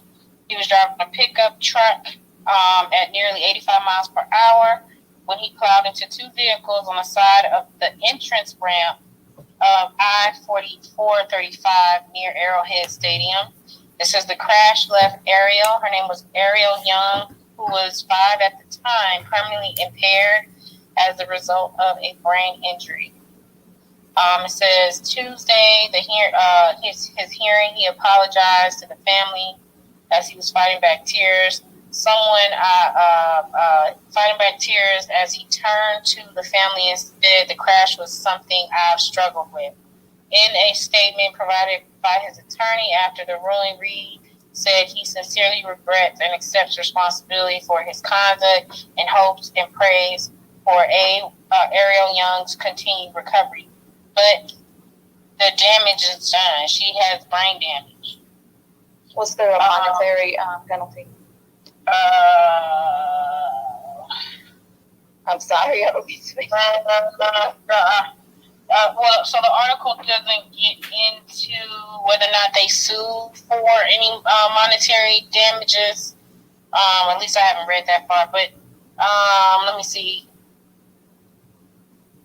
So I don't see that in here, and it doesn't speak to that. But again, none of that actually was brought up during during the football game when they were running the ads about who the Chiefs or who Andy Reid was. When they mentioned Andy Reid, they didn't say Andy Reid, his son, who was the ex-assistant football coach. He was the ex-assistant football coach to his dad. How when they describe Andy Reid, they don't bring that up. But Patrick Mahomes, they kept making sure that they let everybody know. Patrick Mahomes has the DUI father. He has the father who's been arrested, who's been arrested for DUI. So, they don't even bring up his dad's, like Newstoter, when you mentioned his dad, you talked about his dad being an ex-athlete. Like the prestige about his father. Like we could talk about all the bad things, and I'm sure Patrick Mahomes is not, perfect.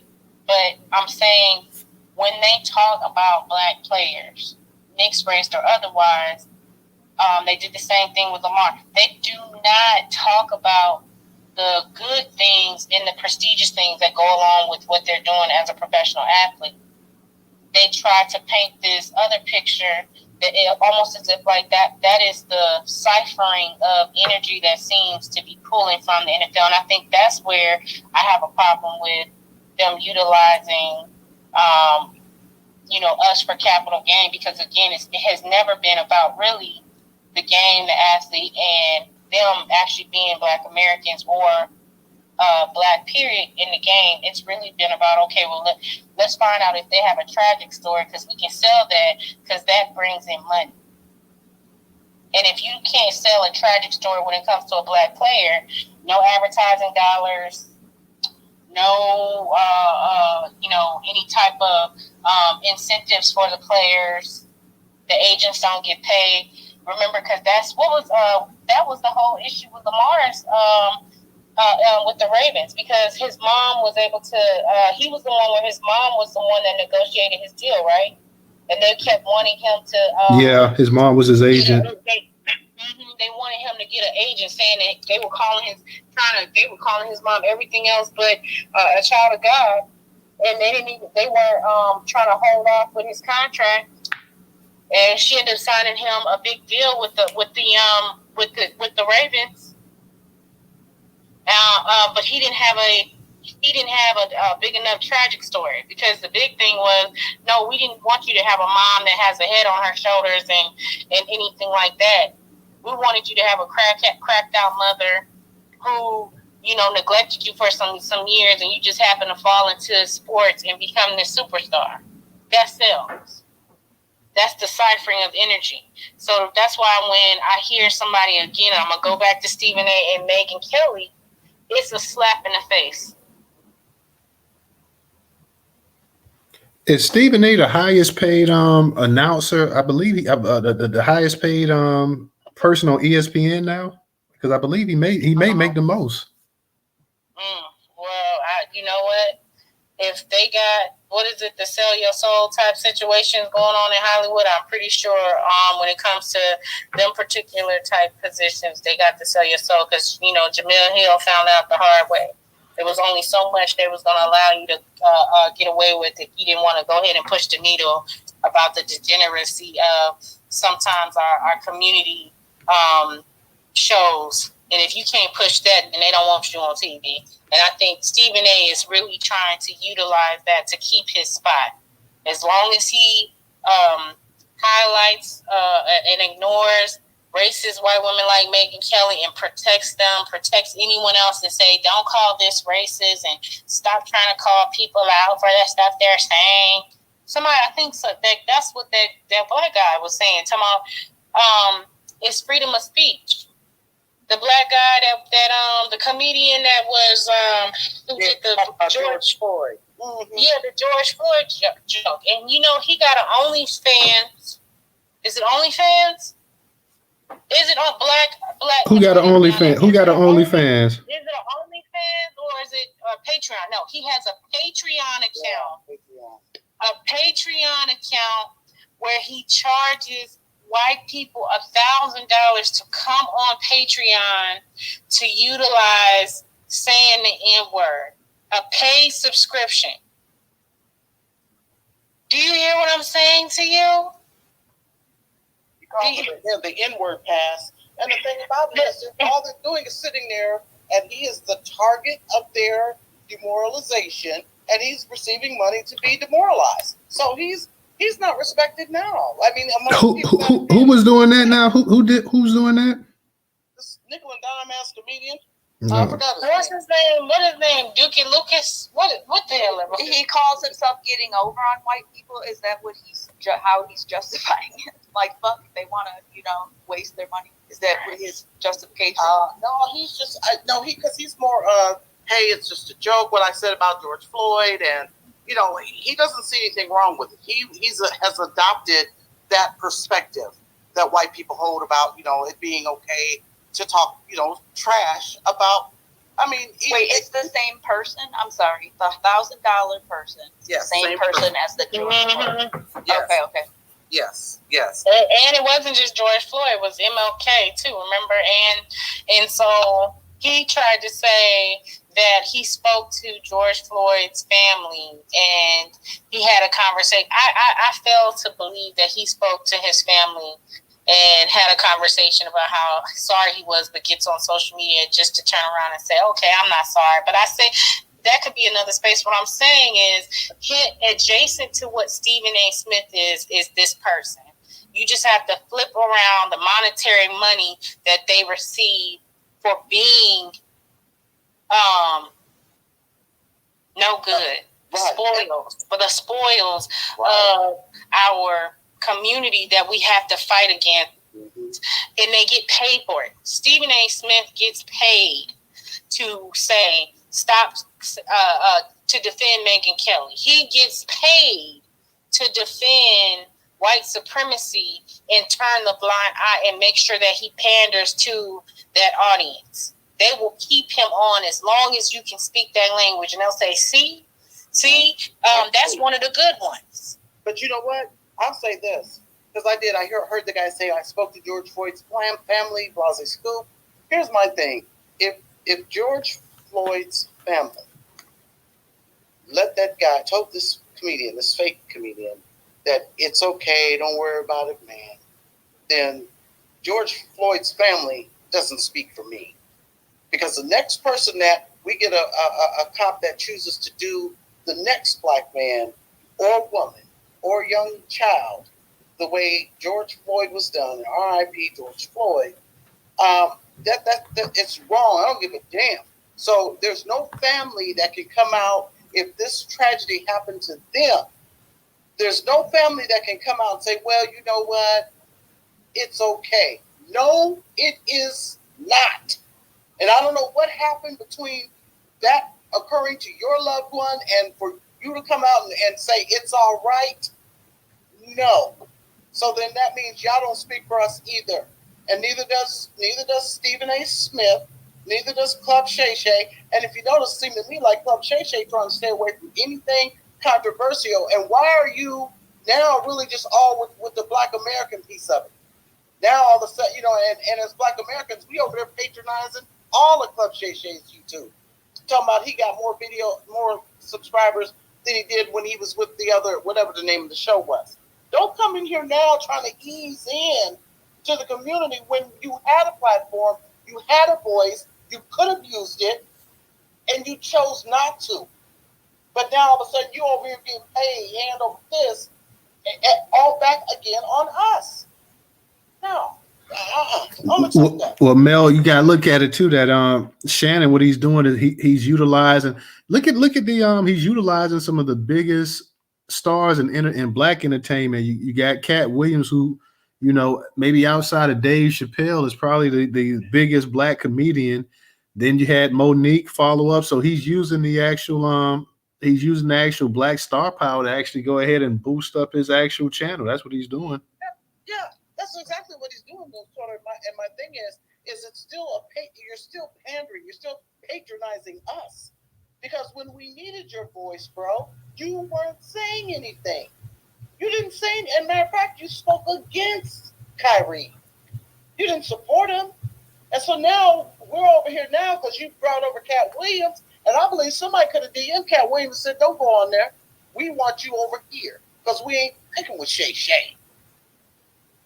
Why are we putting money in Shay Shay's pocket when he didn't, when we needed him, he didn't do a damn, and then he hasn't even spoken up and said, "You know what, y'all, after much retrospection, I should have said something. We can't even get that. You just eased on in, and we're lining your pockets with the clicks and the views. No, we shouldn't be doing it. So this is where I stand.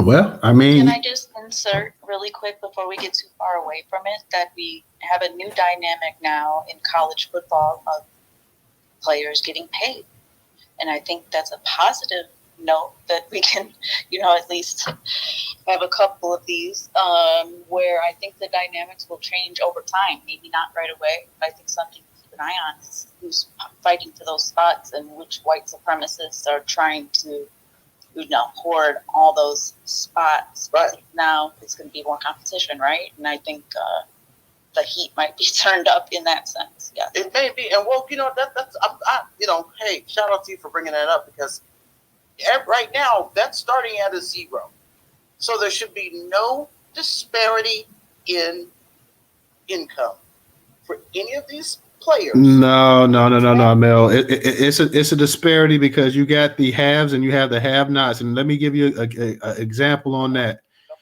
You have these mega football conferences. You got the SEC, who has a huge contract from ESPN. I forgot when that contract they're supposed to be renegotiating, but everybody in the SEC is going to be making something like $45-50 million per team, some ridiculous amount of money.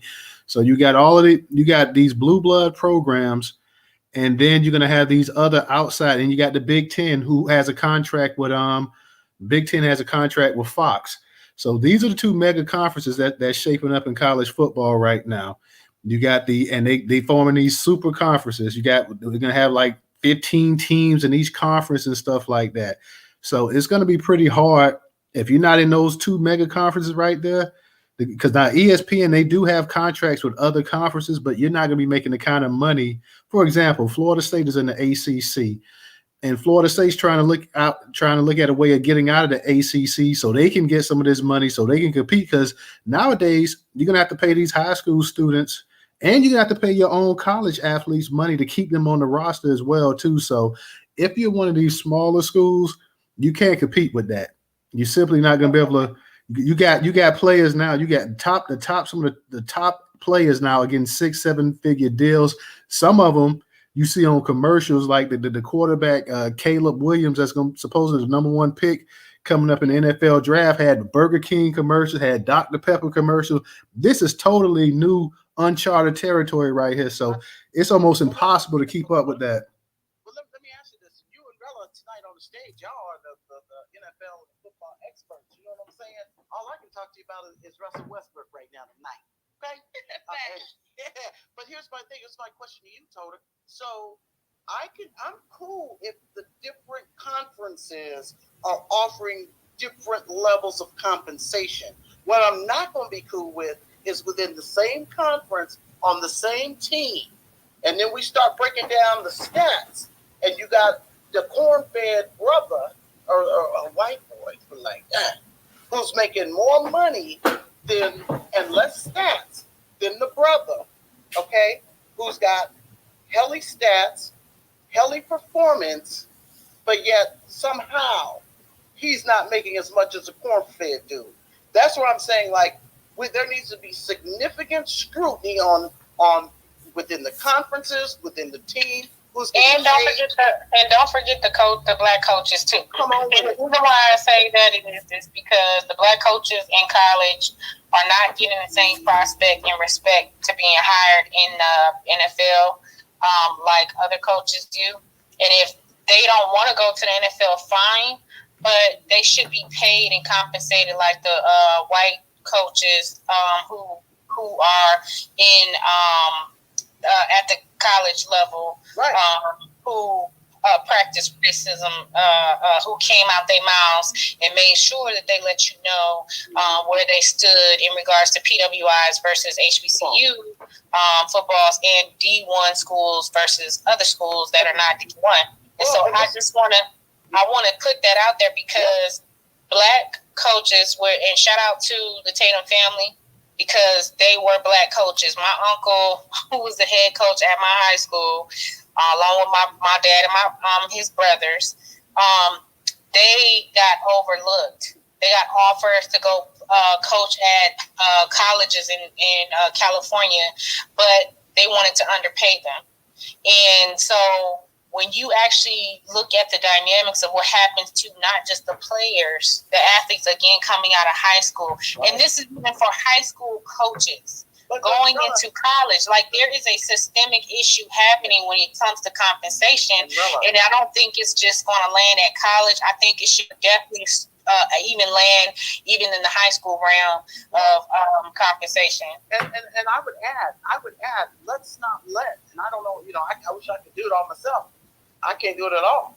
But let's not let years go by Exactly. when this is not being held up and being scrutinized and being, confronted and being, and holding people accountable. I mean, I don't know how long because it's totally in this. Let me chime in real quick. And let me chime in real quick on this. When we talking about this conference money, and I want everybody to understand this thing right here. The college teams themselves are still getting off scot-free, okay? The college teams, the Florida States, the Ohio States, the Alabamas, they're not spending a dime on this, okay? The money that they're getting, that you have the fans that's chipping in, and you have businesses that's chipping in. So the actual college and the NCAA, okay, the NCAA, the actual athletic body of all the collegiate sports, they're not doing anything. They're not paying anything. They're not taking any money out of their pocket, paying the players. It's the fan base and it's the sponsorships from companies and businesses, whether it be local or national, that's actually paying these players. So let me, like I said, to put this into perspective, you have these multi-million-dollar contracts that these conferences are signing with these actual the ESPNs of the world, the Foxes of the world. Let's not forget that ESPN is owned by ABC, which is owned by Disney. Disney now owns a majority of entertainment in this country, be it that they own college football, basically.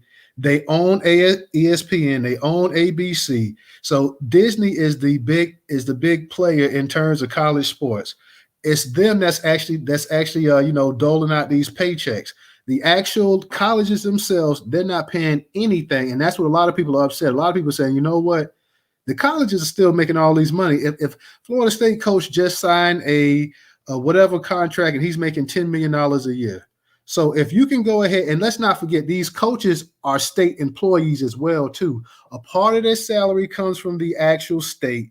The most of their salary comes from the actual boosters, okay? The boosters are paying most of this contract for these coaches' money and stuff like that. These coaches in all of these states are the highest and paid, some of the highest paid employees in the actual state. In the state of Florida, Florida State coach has got to be one of the highest paid employees in the entire state. He makes more money than DeSantis, okay?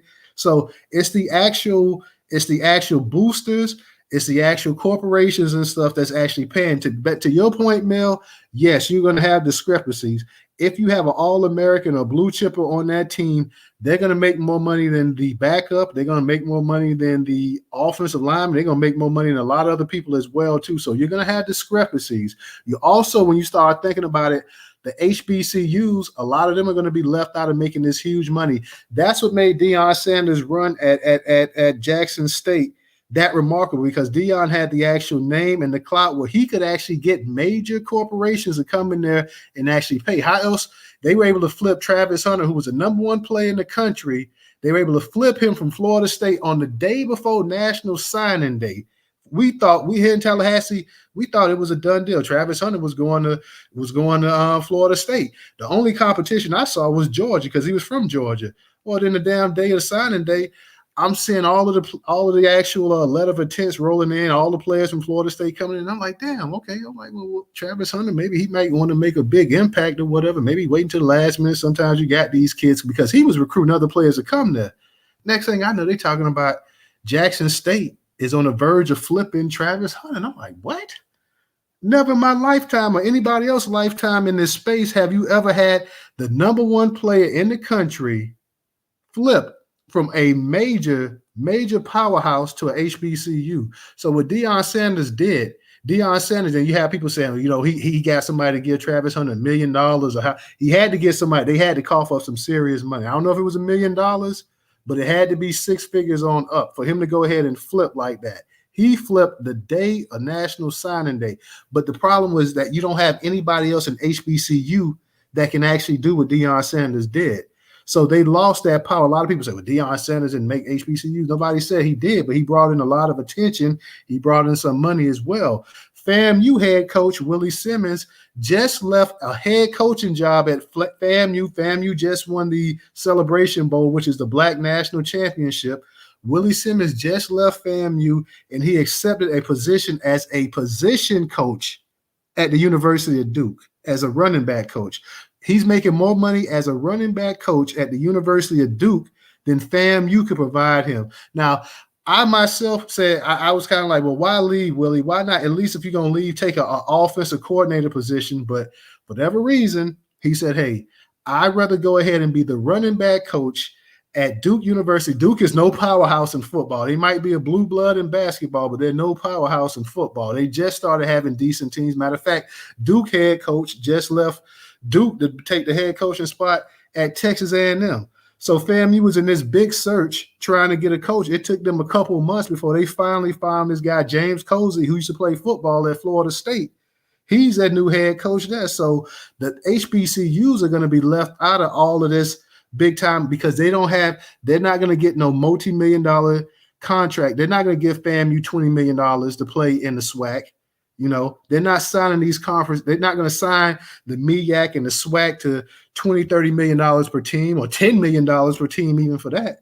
So they're going to be left out. They're not going to be able to compete and get these big players. And then not only that, the major schools, unless you're in those 2 big conferences, and those are going to be the teams. They start a new playoff in 2024. We're going to have a 12 playoff team. The SEC and the Big 12, the Big 10, they're going to get the bulk of the playoff teams. They're going to get the bulk of the playoff money. They're going to get the bulk of the TV revenue, and everybody else is going to be ass out for the most part.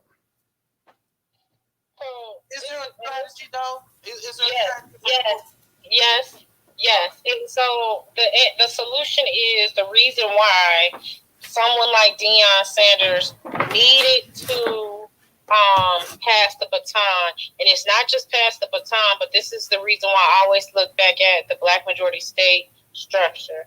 Because even in schools like in Delaware, there is an HBCU in Delaware. It could possibly and potentially be a D1 school and bring in millions of dollars to the state of Delaware if it had the same focal point that Deion brought to Jackson to Delaware, and then that you repeat that same narrative, but the players who have access to money, not just Deion Sanders. I'm talking about the ones that are in the NFL now. See, entertainment, sports, people who are in film, they don't even move the economic needle around because they don't even know what to put their money into in investments. Yes, Disney might have their hand on control on in regards to a lot of the organizations on up top, but to move the needle, we could actually do that if we had the conversation around solutions and getting the players to start to point to HBCUs. I think Shaq actually... You get black people at Disney. That's what you do. You infiltrate Disney and get black people making decisions. But that whole infiltrating thing, I'm always I talk about it in some capacity in some areas when I talk political, but in this scenario, when you're talking about moving people on the ground level, in real life, it has to come from the people who have access to the money. Because what Dion did was he was a pro player who had access to money to go after players who came from conditions where they were not. And some of them might have come from good homes and homes where they were not in economic issues. But then at the same time, you're talking about going after the number one player that was looked at. Dion put up his money. I remember that. But again, the other players in the NFL, black players in the NFL, they could do the same thing, and they could actually have a strategic plan in a black majority state situation and start to pull kids from high schools around the country who are set to play and develop D1 level abilities in those schools.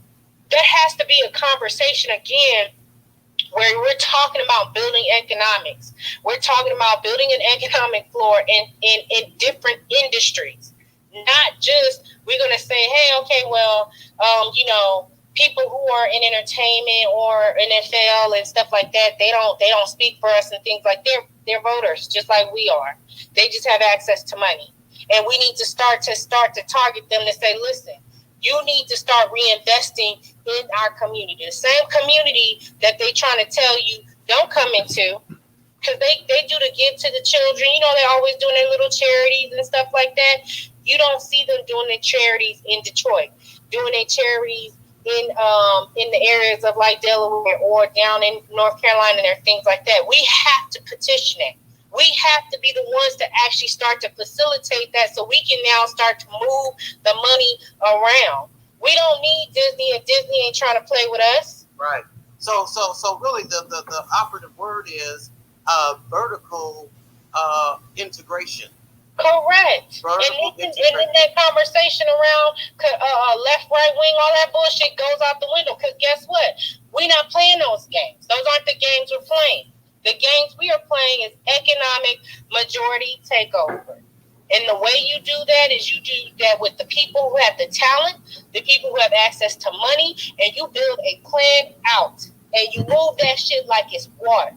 Here's the thing. And I'm not going after the families in the community. I'm not saying, have your bake-offs and stuff like that. I'm saying you have to put it in the plate of the people who have the money to move it. And you really have to put that. Do you have enough black businesses out there that's willing to go ahead, and because this is the thing right here. If you're talking about trying to compete in this NIL era, you not only are you going to have to spend some money, but you have to spend money every year. You're going to have to go ahead and sign these players. You get these players because the minute that these players go ahead and they get unhappy, they're going to go ahead and they're going to transfer out and go to another school. You got other schools up here telling these players that, hey, we can sign you for this, we can sign you for that. So you got to have you're gonna have to have. You gotta be structured. Yeah, that's what I'm saying. That's what I'm saying, bro. You're gonna have to be structured. Not only that, not only are you gonna have to have the businesses as well too, but you're gonna have these schools. Let's be for real. You're gonna have these schools and their fans as well. The way things are set up now, the fans are gonna have to actually. The fan bases are gonna have to actually chip in at these small, predominantly black colleges and stuff like that. Let's take Bethune-Cookman here in Daytona, Florida, for example. Bethune, I think enrollment might be maybe 3,000-4,000. Okay. Now you compare that to somebody like the University of Florida, the biggest university and the richest university in the state of Florida, the original blue blood. Florida University probably has about 45,000-50,000 students there, and they have boosters with loan money. Florida is the one that came up with Gatorade. Let you know. So that's what I'm saying. Does Bethune-Cookman have do they have the alumni? Do they have the boosters? Do they have the corporate backing to go ahead and start getting 4-star players to come into the university? Do they? And not only that, let's be for real. These college athletes nowadays, when they sign to you, back in the day, they all wanted to play on TV. But now They want to have all of the stuff too. They want to have the dormitories. They want to have practice indoor facilities. They want to have the state of the art. All of this stuff is like it's like an arms race in college now. So there's so many things that come along with it. But they should have those things, because when you look at the PWIs and you go to their stadiums and you actually go to their program facilities, and again, I only know this because my brother played, my dad and uncles played, and I'm trying to explain. My uncle, shout out to the Buckeye family, literally talked about how he went to Ohio State for, at the time, they were the D1 school to go to for football and transitioning into pro. And so when you look at what they provide to Black kids coming out of schools in the inner city, like they always call it, who are having having their eyes set on the pros, they are promising them things. They're giving them these things up front, but there is no intent to, even if they don't go to the pros. Well, let's say if you want to become a doctor or you want to become an investor and you still are utilizing college football to actually help facilitate your way through school, through scholarship, there are other incentives. We could do that. We most certainly could do that. You could only, honestly, you would have to pick. You would have to pick a couple. You have to pick a handful of schools and invest in it. And this is what I'm saying. That look at the endowments. We could do that. But look at the endowments. Look at the endowments that some of these universities have. That's what I was going to say. And listen, Mississippi just got caught. Keeping money, and I hopefully you'll do a space on that. Newstoter, they just got caught keeping money from, I think it was Arcola. I think that's how Alcoa, State University in Mississippi. They have, I think, kept $257 billion from one school versus the other, and I'm going to say that I'm pretty sure it has something to do with the population in one school versus the other. But again, that goes back to us actually putting a plan together and saying, hey, we need our athletes, whether they're in the pros or they are in film or wherever they are, to reinvest. I think Ed Reed tried to invest in Bassoon, and there was all the red tape that had, remember that whole situation where he was talking about how bad the school's condition was and stuff like that, and there were people who were not taking the money that they do get an endowment and also utilizing money to actually fix the fields, the schools, and making sure the kids have what they need. Again, HBCUs are having a problem with their facilities because someone is taking the money instead of putting the money where it's supposed to go to do what it needs to do. That's what we know that. We know that as an issue. Let me jump in, brother. You got it. Like and I'm loving everything you said, girl. And it's a couple of things. It seemed like once Robert Smith and the guy you're talking about said, hey, we're about to get involved and put our money where our mouth is and back up on these HBCUs, all of a sudden, that's when the veil was lifted. And yes. Paul, what's T? Because I think at that time, the gatekeepers. And I think we, in there as students, pulled up and said, well, wait a minute. We know Robert Smith. We know who he is. His money is long. Why are the conditions this way? So all of a sudden, this is when it's just breaking news that these universities and HBCUs are not set up as they need to be. Something's wrong. And then your what you stated initially about a black majority state, that plan would probably go over very easily, because the same way they're throwing taxes and doing incentives and just bogarting the law to make sure these migrants are taken care of in New York and Illinois is the same way a willing black state majority would have no issue contributing to the success of their post-secondary their educational institution. Absolutely. Certainly. Mm-hmm. And so to me, the other thing is, in order to make it good for us as Black Americans, there needs to be a strategy on how are we going to execute this smoothly in a majority black state, and how are we going to execute this in an institution that is not in a majority black state, which again is approaching these celebrities and the star powers and getting them to understand and buy into that vertical integration, because we need it. We got to have it.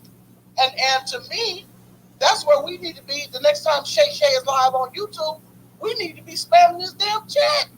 Yes, we need to be talking about what are the different ways. And a shout out to Trouble. I saw Trouble definitely come up on stage. I hope she come back up. Because now you want to hear somebody drop some bombs on stage. That one right there. But I want to say, I want to say that literally, again, finding trade routes. The biggest thing about our ancestors is they were able to find trade routes and actually have a system set up too, so that they could be successful in labor and farming and utilizing building even after emancipation, right? And every time they built something, we talked about this, it was always destroyed. The problem is now we have an avenue where we can find different ways to actually strategize to help build out structures, that economy, a new economy that would actually help us replace the one that we're in. We have to have and be willing to have the conversation offline and in a way that is a successful benefit for us moving around in our own country. We have not had this conversation. And I'm so glad it did come up in this way and it was able to, be birthed in this way, because again, athleticism, sports is a big economy maker, and the people who are in control have kept us out of the legacy of the long money. And if we can find a way to pool the money that athletes, pro athletes, as well as coaches on the lower level coming from even Pop Warner up through high school into this economic floor, that would help us in that Powernomics build out plan that Dr. Claude Anderson talks about, building that, that first, second, and third level, and helping us move along as we are fighting for reparations. Two things can be true at the same daggone time. Alrighty. Like I say, just my personal thing on it. You would have to, like I say, you have to have the actual business. You have to have the business structure, and you would also have to have people in place. The actual fan base is one of the major things that a lot of these HBCUs complain about, is that they don't get the financial support from the alumni and the actual people as well in the towns and the cities. So to me, that would be a huge barrier. It's not that it's impossible, but it would be a lot of work. I think that's one thing that people were disappointed with Deion. They wish that he had stayed, because they saw a possibility of what things could have. It'd have been nice to see Deion, stay there for a couple more years and see exactly what Jackson State could have potentially turned into. Because Jackson State have got to the point where they could have brought in a whole team full of top tier players and stuff from that the Alabamas and Ohio States and all these other teams wanted as well too. So like I said, I think it's possible. And then you also got to remember too that a lot of the funding from the state and things like that, they want to give it to these bigger PWI institutes. They want to go ahead and keep them. Like I said, here in Florida, Florida State and Florida are going to get the bulk of the funds, and you got Central Florida and South Florida, even though they're not on that level. So the University of Miami is a private school, so that's a little bit different. But so many of the HBCUs are smaller type schools as well too. They may have 3,000-4,000, enrollees, 5,000. I think FAMU is one of the bigger ones, around about 9,000 students. But it's kind of tough when you're going up against 45, 50,000 50,000 plus people at a university as well too. So I think you could go ahead and do it, but like I said, you just have to get everybody on ball. And at this point in time, the biggest thing too is that the actual players themselves, when they come out of high school, they want to play they feel at the top tier level, and they feel like, hey, these HBCUs, just perception wise, are not at the level of a Georgia or Alabama or Texas or any of these universities as well too. And they want to be seen on TV. They want to get top dollar. They want to go to what they consider the best shot at going to the NFL, getting the best coach and getting the best this, getting the best that. you have to also think about the actual, like I said, with this NIL, parents getting money, people, they got handlers, people got handlers, this and that or whatever. So there's so much to actually look into that, like I said, and then you have these mega corporations, because there's mega, when you look at the commercials of these games, you see mega corporations, McDonald's, you see Dr. Pepper, you see Coca-Cola, you see Bubba, you see all of these people advertising during the games as well too. So these major universities have partnerships and sponsorships with a lot of these actual mega universities. And that's not to say some of these HBCUs don't have partnerships and sponsorships, but it's not at the level that these mega ones have. Take, for instance, the University of Oregon. Well, Oregon is backed by Phil Knight and Nike.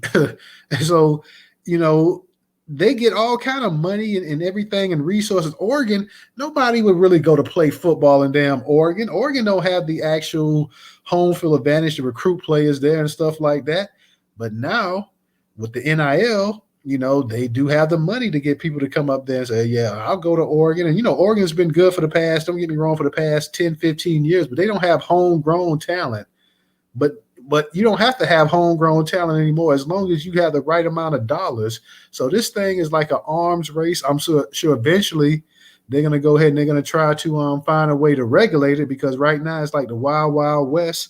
A player be here one year, then they go and they leave and stuff like that. But I'm not mad at these players getting as much as they can. They should have been getting paid from day one. And now finally you can actually make money off your own likeness. Before, people were getting suspended 5-6 games for getting their jersey autographed and getting $500.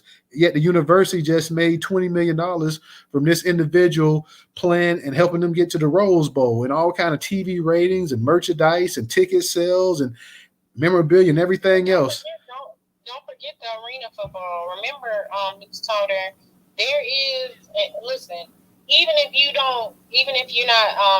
not drafted in a school at a D1, D1 or D2, you could come out of college if you still want to play any type of sport and actually come in and play in something like arena football, which is on the, it's like a low level tier community type. It's like it's semi pro football, and now you got all, like you're right, you got all these other leagues now and stuff too. Because I don't really see arena that much, but I know you got a bunch of different the USFL and all these. Right, but you have to look at it like this. There's money to be made, and for some reason we're not utilizing, I think, the systems around us. Even if you don't go pro, you can be pro in your daggone community and play on a team that has the organizations that develop around players who maybe came out of college or who they went to do something else, but then they want to, have this side thing that actually still makes them money. There is a way to have that conversation, and I just think we don't have, I'm not in a room where people are having that conversation. But realistically, Rella, most people when they come, they want to go ahead. Most of these guys want to play in the NFL. Now, if they can't get to the NFL, they'll take these other leagues as well too as a consolation prize. But most of these guys, from the time they were in high school and college, they're looking to make the NFL, even if it's just a practice roster. Because if you make the NFL as a practice roster, you're going to make a couple $100,000 probably a year, even if you're not playing or whatever. So that's the main thing, as compared to one of these semi-pro leagues where you may make $40,000 or $50,000. So that is the goal for most of these guys, is that, like, hey, how can I get to the highest level? And, I don't blame them on that.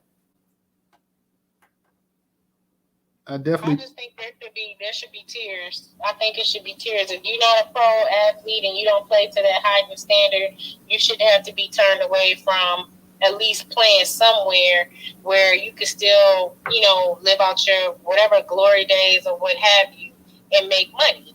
And if that's the case, that's something we can create. Is all I'm saying, and I'm with you. It's a feat, but I don't think it's something that can't be achieved. I just think we need to find a way to cycle the money. And it's going to have to come from a situation like Dion, but he can't be the only one. And I was going to say Shaq, I think, even started investing in one of the HBCUs, I think for his daughter, I think that was playing basketball. So, and again, that whole situation with Brett Favre. The reason why he created his daughter's volleyball, even though they stole that money. But I'm saying it was to develop economics. We have to be willing. I'm not saying we're going to steal money. I'm saying we have to be willing to fight fire with fire, because that's what they always have been doing. Yes, by theft, yes, that's what they have always been doing. But by hook or crook, we have always had the creativity, the talent, the wherewithal, and the the ability to revolutionize our damn country. If you don't believe me, look into the industrial age and find out why and how America was on the brink of being the number one powerhouse when it came to reindustrialization, and they sold a lot of their shit to China, and they cut their legs to spite their face because they did not want to see a whole bunch of Negroes who were million and billionaires years later. Text me if I'm lying.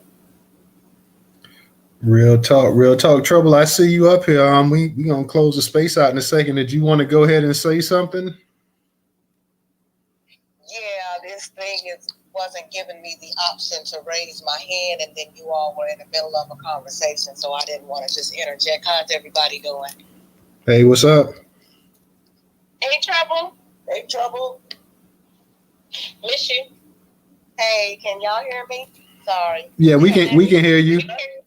Oh, okay. I was on the interstate just now, so I couldn't find the button. But it's not giving me the option to raise my hand or throw 100 up or nothing like that. But shout out to everybody in the group. Rella had pretty much said what I had came on to ask the room earlier. Anyhow, that's why I went ahead and dropped down again. But there was a report earlier that about the HBU and Mississippi over the course of 30 years missing like $200 billion or whatever that figure was, 23 billion. I forgot what it was, but I know it was in the billions. And then someone in the comments had posted a clip of about 10 other HBCUs in different states or whatnot that was also owed money that was allotted to HBCUs, but ended up going to the PWIs instead. So my question was for the panel that's on is when you are talking about the college players being able to have access to monies and stuff of that nature, to be able to want to go to some of these HBCUs, how is it that we can get the federal government to start enforcing the laws to where when they allocate money for the HBCU specifically, that these states start giving the school that they're supposed to go to the actual monies, rather than take that money and do whatever the hell it is that they want to do with it and give it to the schools that they want to give it to? Because when you think about it, from an educational standpoint, our kids are at a disadvantage because, and the HBCUs are at a disadvantage because that is the difference between them having that monies that they're supposed to have, those billions that's starting to add up over the course of years to billions of dollars that they're missing, from being able to bring the technologies to their facilities and to be able to have their dorm rooms set up properly to where the students actually want to come to these schools. Because a lot of reasons why a lot of students choose not to go to certain HBCUs is because of the lack of amenities and how their housing is set up and the educational things on the actual campus. In reference to the athletes, like the football players, the money isn't there to elevate them to the next level, to make them competitive. And now that college players are being paid, they won't necessarily get that kind of money if they go to an HBCU. And it's kind of felt like this is done purposely to dissuade not only our children from going to the HBCUs for educational purposes, but our athletes as well, to get them to segue into the white schools, so that the white schools then get the credibility and the clout from having our Black players at their schools. So what is it that we can do as citizens in these states to start making noise about all of the money? Because it isn't just the schools in Mississippi. There are a lot of HBCUs across the country that have been missing out on millions and billions of dollars because the federal funds that is allotted specifically for it is not going there. And so that was really just a question I came to pose to the panel. And shout out to you, Newstoter. Much love to you, Rella, and my sister Mel, and Black up in the cut, and Stephanie. I see you. And everybody else up in the house. Much love. Thank you, Trouble. Glad that you were able to come up. I know you say you was having some difficulties, but I'm glad you was able to come up. And it's a good question. How to actually Don't everybody talk at one time? Damn. Can I make a quick suggestion? Something like a watchdog group, because hey, we're here. Like this is, and you aggregate all the information of who has what, who's contracted with who, so you can first figure out. It's like that meme with all the arrows going in different directions. But I think if you want to make an impact globally, something like a watchdog group, at least it says to them initially, we're watching. You know what I mean? You have to send that signal. They need to know, you know what I'm saying? Like, not in that way, but like some sort of a... I'll tell you what, I like your idea about, and shout out to Trouble, as usual, Trouble, you are the oracle. You always bring something that we got to stop and include in the strategy. And to your point, Woke, we have to level up. There ain't no more. We're not gonna sit back and watch you do this. See, what we have to do at this point is when we see you do it, because we see you. When we see you do it, we now have to confront you on it. And this is why, like right now, Shay is living the good life. He's getting it on YouTube. He's getting it all over. He is wearing them tight shirts. Like Ep said, he don't fight. He do the other thing. So I'm not familiar with Shay. Maybe it's. I'm talking about Shannon Sharp with the never said a positive word, never supported Kyrie when all that Negroes to the Negroes to slaves and Negroes, whatever the title was. Hebrew to Negroes. Thank you. When that controversy came up and they left, they had Kyrie hanging from a flagpole ass out. Okay, he and Stephen A. Smith never said anything in support of. So now Shannon Sharp, aka Club Shay, okay, is now it's all black. You just black. You blacker than Black History Month. You don't get to have that. You don't get to make that. Don't forget Ocho Cinco. They got that thing with Ocho Cinco.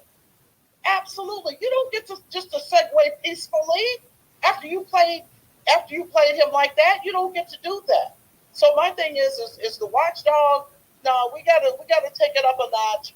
When this happens, we gotta be on your ass. And Club Shay has really made it easy if we really want to get at him. It's when he's live on that YouTube, we are in that chat. I'm kind of starting from a basic level. You know what I'm saying? No, we got you. Right, we got you. Mel just has a thing for Shannon. She don't. I don't think she likes Shannon Sharp. So we're gonna have to do a podcast about Ocho Cinco and Shannon Sharp. But I'm gonna say this to answer Trouble's point.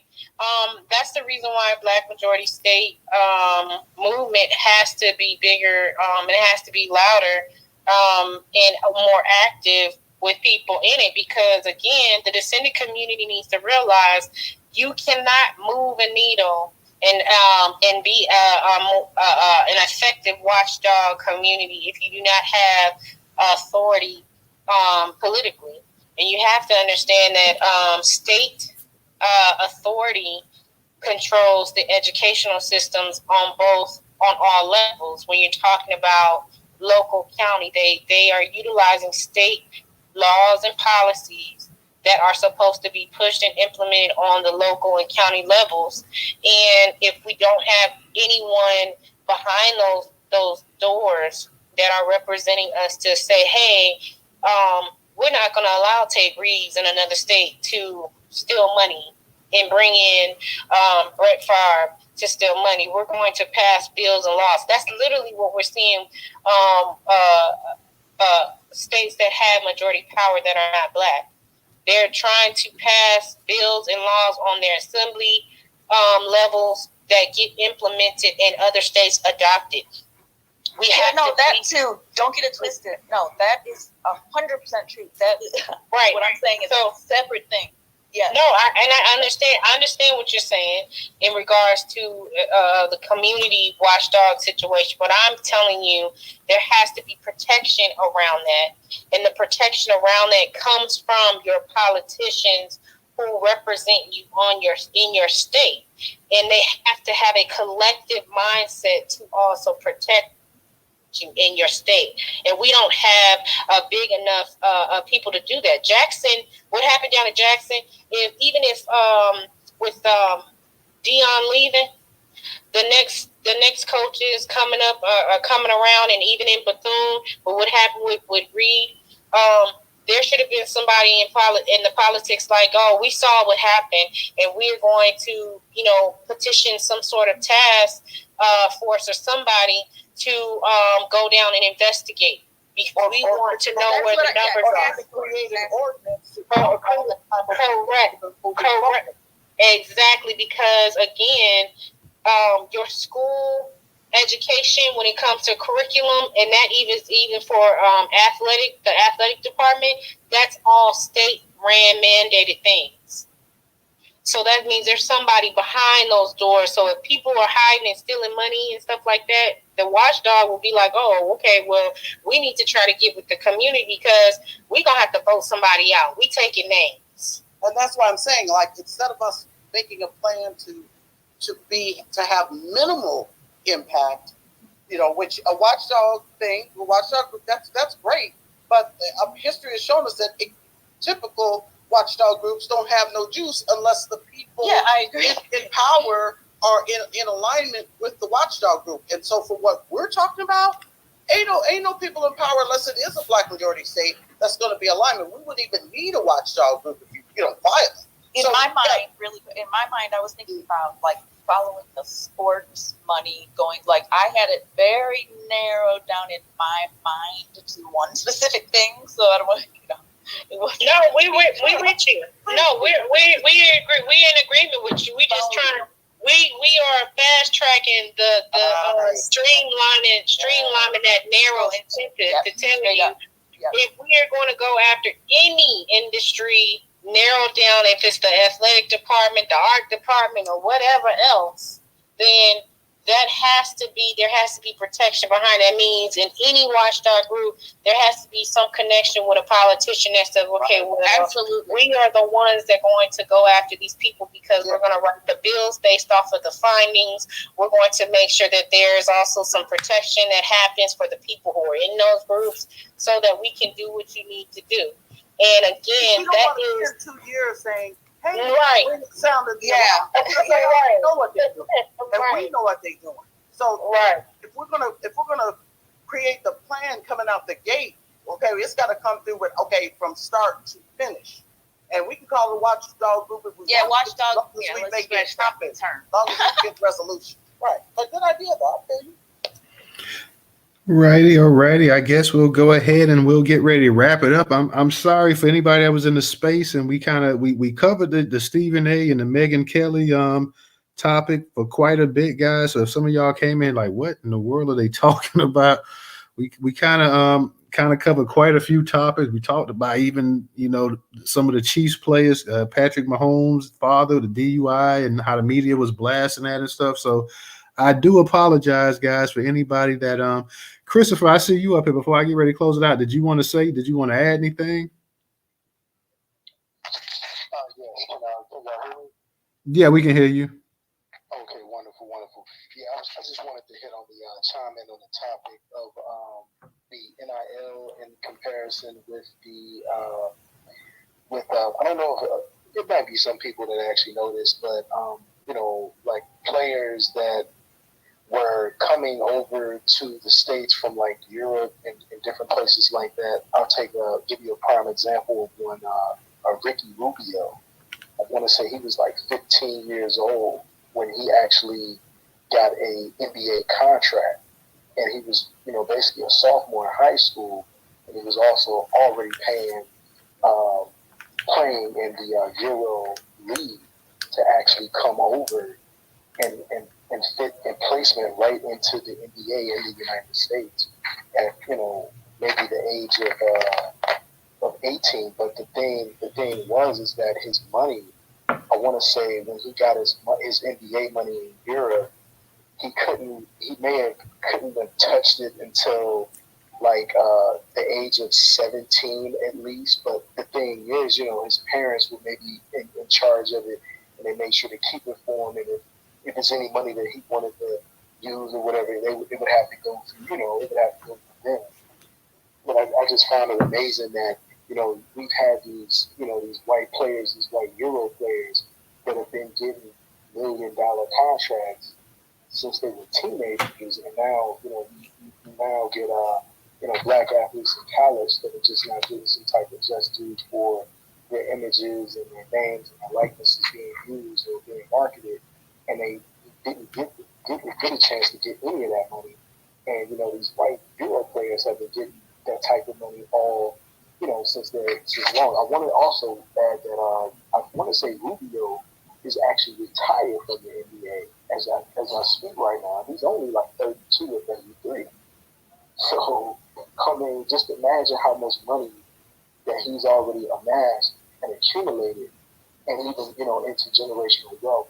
I want to say he may still play basketball, but I think he's only playing for his country, which is Spain at the moment. And I also would chime in on this about the Deion and the Jackson thing, is that I personally, this is my personal opinion, I would have liked to see Deion stay. I think it would have been cool to do, but we also have to point out and shine the flashlight onto the administrators and saying, they could have fluffed the bag up for my man.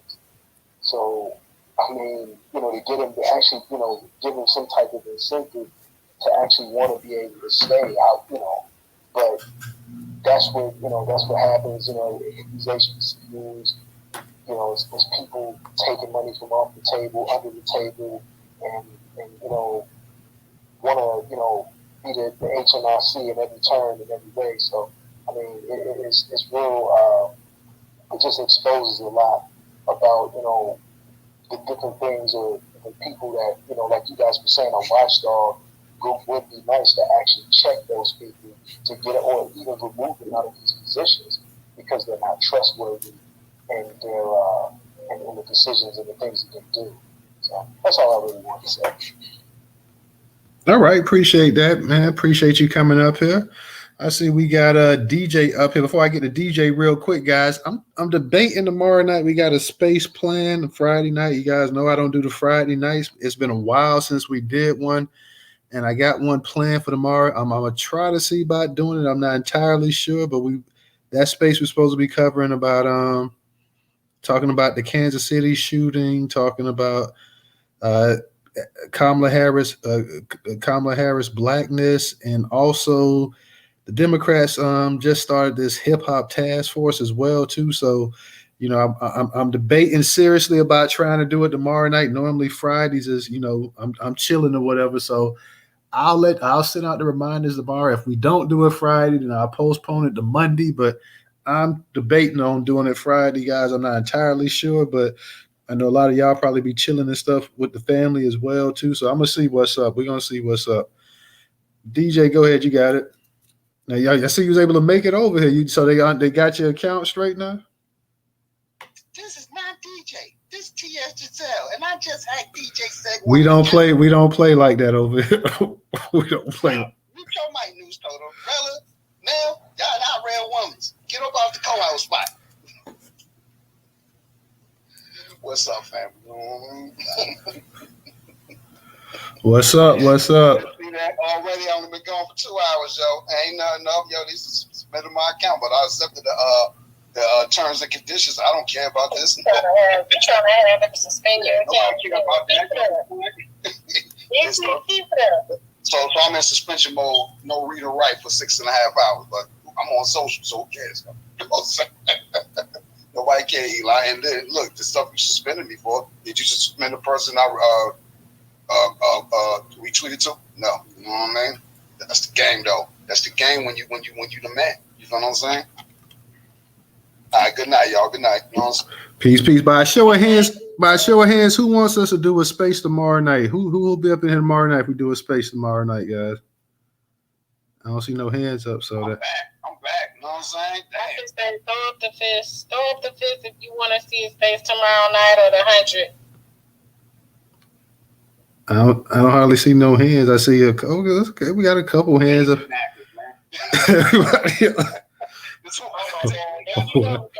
Well, I see a couple of fists. I see a couple of fists and hundreds. Okay.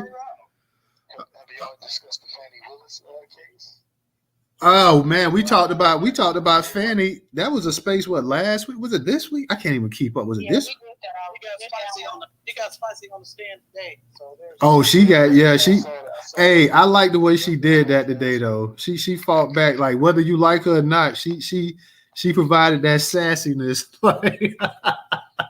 said, what she said? She said, I'm not on trial here. They on trial by me. That's what you don't understand.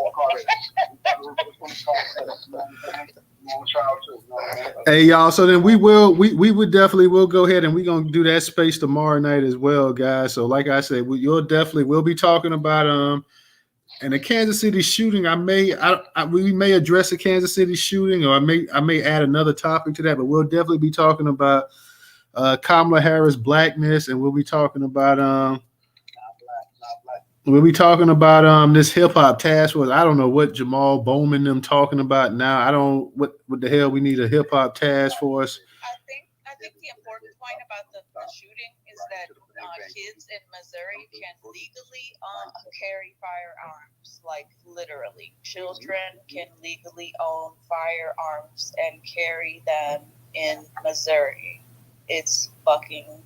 What we keep dropping? We keep dropping these. I'm over here clocking your Kool-Aid bars too, yo. You gotta hit the cash app. What? Yeah, you hit the $ Newstoter. Show some love. Anybody in the space, show hit the $ Newstoter before we leave.